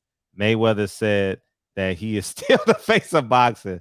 So he went to the WBC convention to complain about recent judges' scorecards. Tank barely spoke. Wow. I didn't see it, but I'm going to watch it after the show. He took over the press conference for real? I can believe it. You know, Mayweather's very, like, you know, self-centered. He's very narcissistic. So I can believe that. Yeah. Oh, it's you tonight, Fred. Who? I said it's you tonight. What? I seen you. Oh, I just yawned? Oh, no, but yeah. But when you sit somewhere for 2 hours, you're going to yawn anyways. You know what I mean? I think that's just what the body does. I don't know. The judicial is it's the Supreme Court. He's right. Yeah, so appreciate you, Roland. Thank you, man, for doubling. You see what 817, he said judicial is the Supreme Court. You see, Kyle? You see what he said, right? Now you go and see if the judicial is that goddamn Supreme Court. Please go and look that up. The three bodies of government, but he said it's the Supreme Court. You know what I'm about to look up? What's that? Play the song, Fred! It's time to go to final words. 817, final words. We're going to talk about this next Thursday. We'll come back in next, because Sunday's going to be a full-ass show. We're going to have thousands of people in here Sunday. But go ahead, 817. We're going to talk Tank and Devin on Sunday, so maybe Monday. Man, I hope Kamboses is a man of his word. I like the way that Bill and Dev pulled up on him. You know what I'm saying? And Mickey Bay, you seen him being shaky though. You know what I mean? It was one of those. Everybody, you know how it is at school. You know, you supposed to fight Kyle at lunch, and you know you ain't want to fight him before school when nobody around. You ducked him, but since everybody's standing around at lunch, you gonna fight. That's what Cambosos look like, you know, since everybody's standing around. Yeah, I want to fight. But like you said, when he get back to Australia, shit, all bets are off. You know what I'm saying? Salute to you, Destiny. Man, say you done come in like a motherfucking comet, holding your own. And Kyle, light skin. It's always light skin for the win. It's all good, my brother. I'm out, man. 2 hour early's back, man. He's sparring next week. What the hell y'all gonna do, man? Oh yeah. Shout out to Lord to the Game Boxing, at least for having it on. But Drico now, man, they trash, bro. Travion and Bomac, they just embarrassed Bud, man. They just embarrassed him. Mm-hmm. They embarrassed him. I gotta watch that. Y'all gotta watch Hey, what it. is it? Hey, what is it called? Loyal to the Game, the boxing podcast. Man, Travion and Bomac embarrassed him. And he didn't even realize who platform he was on. And then, the dude told him, hey, you're on my platform. The dude that was asking him a question, Bomac, oh, I don't fuck with you. And so, old boy, kicked him off. You know what I'm saying? But no way. Man, say it was getting juicy, Fred. It was juicy. Hey, Loyal to the Game? Loyal to the Game. BFBT. I thought BFTB. I thought that's who he was on. BFTB was on it. BFTB was on it. How you spell it? I think it's all the same. Loyal to the Game. Loyal to the Game boxing. Okay, one word. Loyal to the Game? Yep. Only Tupac is coming up, but hey, what I do? Somebody drop the link in the chat. Oh shit, Fred, you gotta unblock this nigga, Fred. He can't even drop a comment in the comment section. Oh, I keep trying to tell him. I did it already. I been did that.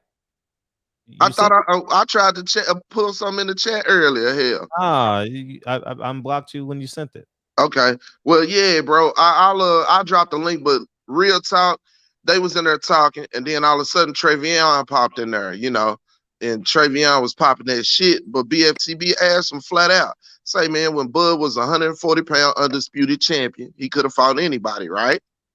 He could have fought anybody. Well, the WBA super rules would have made it to where he would have had to fight the regulars. So let's keep Thurman out the box, right? Jeff Horn was who? He was with the WBO. That was an in-house fight. And he was signed for a 3-fight deal, so he wasn't going nowhere. So that leaves Earl Spence, and the WBC was vacant, and he could have fought Danny Garcia for the WBC vacant, right? So BFTB was saying, shit, he ducked Earl Spence then because he could have mandated it. You dig what I'm saying? And fought him automatically. And then, the purse, of course, could have been adjusted. If they adjusted it for Sharon Porter, they would have adjusted it for Bud, but Bud would have been, somewhat the man, right? So Drico tried to say, okay, well, he went and got the WBO belt for leverage, right? He went to go get it for leverage, right? Well, my argument was this, Fred. If he went to go get it for leverage, why wouldn't he go get the WBC belt, beat Danny for that belt because it was vacant? So he could have beat Danny for that belt, come back to his in-house fight, beat Jeff Horn, right? Or if Manny would have got, let's say Manny got to Jeff Horn before he got back, right? Then he gets the fight that he wants anyway. He gets Manny Pacquiao, and he beats Manny Pacquiao and has a second belt. So I got 2 belts and I beat Manny Pacquiao. Who's the A side? Bud Crawford, right? If he does all that, right? If he does all that, right? Yeah. And I'm saying at 140, once he was undisputed and he had the titles, he had the opportunity to do that. Who did he choose, Fred? Jeff Horn? That's absolutely who he chose. Who did Earl Spence fight? And they fought what, the same day? At 140 though, you mean 147? Because 140 is a totally different weight class. Right. No, right. I'm saying after Bud won the title at 140, he moved to 147 and fought Jeff Horn, right? Right, to get the WBO belt. Exactly. What I'm saying to you is this: as the undisputed champion, right, at 140, he had the right to move up and fight the champion immediately at any other of any other sanctioning body. That's WBA, WBO, WBC, and IBF. Okay. Keith Thurman, for the WBA with the super rule back then or whatever, he would have had to fight for the regular. So he wouldn't have been able to fight Keith Thurman right off. So let's take that off the table, right? Don't make sense for the undisputed dude to move up to 147 pounds and fight the regular champion when he can fight other champions right off, right? Mm-hmm. Especially one in his backyard. So let's take Keith Thurman or the WBA. Let's take him out the equation. So then you have the. How about we watch the video? Yeah, right. Right. Yeah. Go back and watch it. But I'm just saying, it was all laid out in front of you. You could basically see that Bud ain't take the fight. Period. You know what I'm saying? He ain't been wanting to take the fight, and they ass left out to dry, bro. Oh wow. 817. Go over to the boxing section and for sure. Take this long ass monologue over there. Suck that ass. You should have motherfucking watched it. I have it queued right now. I'm gonna put it in the chat for y'all. Let me put it in y'all. Salute, man. It Bye, starts y'all. at Bye, Fred. Thank you for having me. no, we totally appreciate it. It starts at 2 hours and 12 minutes. I just put it in the chat. And thank you for coming in. And we'll see you Sunday. We'll see you Sunday, Monday, Tuesday, Wednesday. Maybe Sunday, but I told you I'm not gonna pay attention to goddamn tanking. Oh yeah, so sometime next week then. Sometime next Tuesday. Yeah. And Kyle, I'm about to go to the boxing section and still talk shit to you with your light skin ass. Yeah, me too with your light skin ass. Yeah. No question. You wouldn't. Yeah, she gone. But yeah, appreciate you, Kyle. And where we at with this? Thank you, Kyle. Appreciate you. No, man. Hey, no, I appreciate you most definitely. My wife was like, my wife love you, dog. You know that. You know. I love y'all both. Thank you, dog. Yeah, no question about it. Hey, listen, if Tank was fighting Rolly. Are you coming down, by the way? Because I got my handyman working on that unit. Are you coming down? No, remember I told you're not? Okay. Because the shower knob wasn't working, and I had to go put in. That's what he called me at the top of the show. I didn't know if you were still coming or not, but I got to fix the shower head. Because it's I don't know, man. The Isaac Cruz guy, he's cool, but I don't. Well, maybe Blue Blood is coming. He could stay in my unit instead of paying for the hotel. No, Blue Blood, he ain't coming. He's staying in Vegas. Good. Nobody should be covering that fight. Good. That's a bogus fight. Shout out to Blue Blood. Don't cover that fight, man. Fuck Leonard Ellerby. We all that dead shit. Man, he don't respect us, man. He don't respect us at all. At all. I mean, so yeah. So I guess it is what it is. But at least the shower had to be fixed.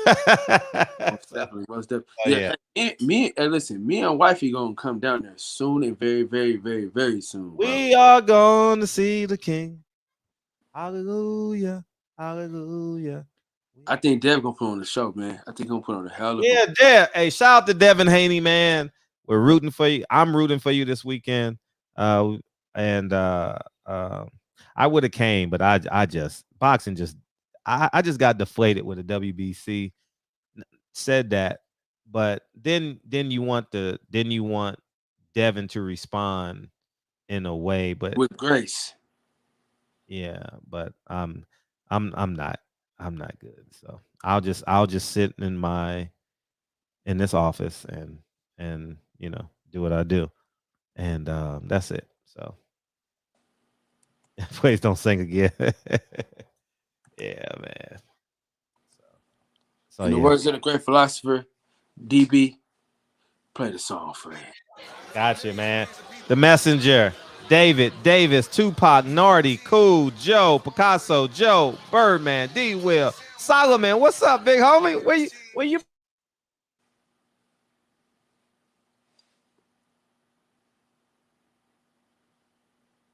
Oh, this song coming hard.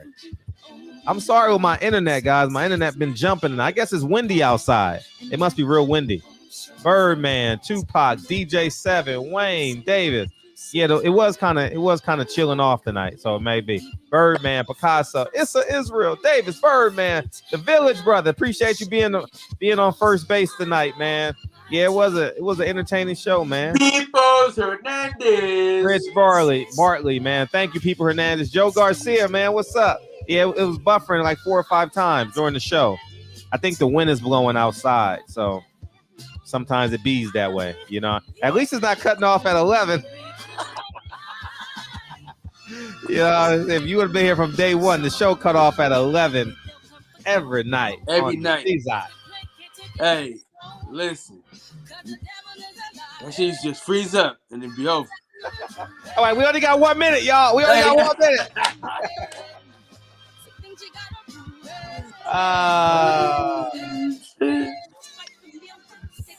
Yeah, look. Oh, there you go. There you go. Yeah, when you sit somewhere for 2 hours, yarning is contagious even on the internet. Damn. Man, for real.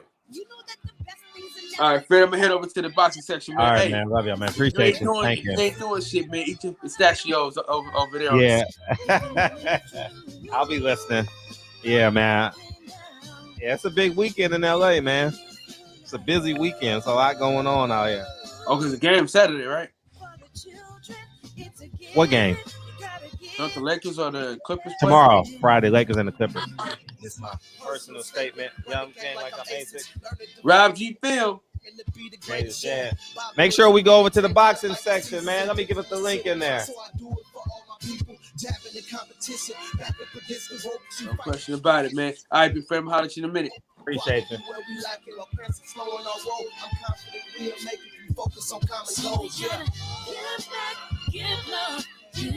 Here's Kyle's link, man. Make sure we go over there. We're going over there right now for the after party. After the show, it's the after party. And if you get lucky, man, you might not have to sleep in the hotel lobby.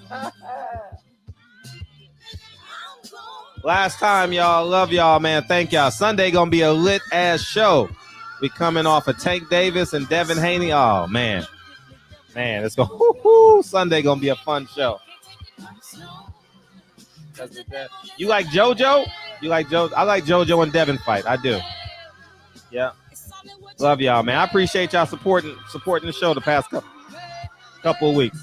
The numbers has been amazing, man. Keep sharing it too. I see the shares going up too. Keep sharing.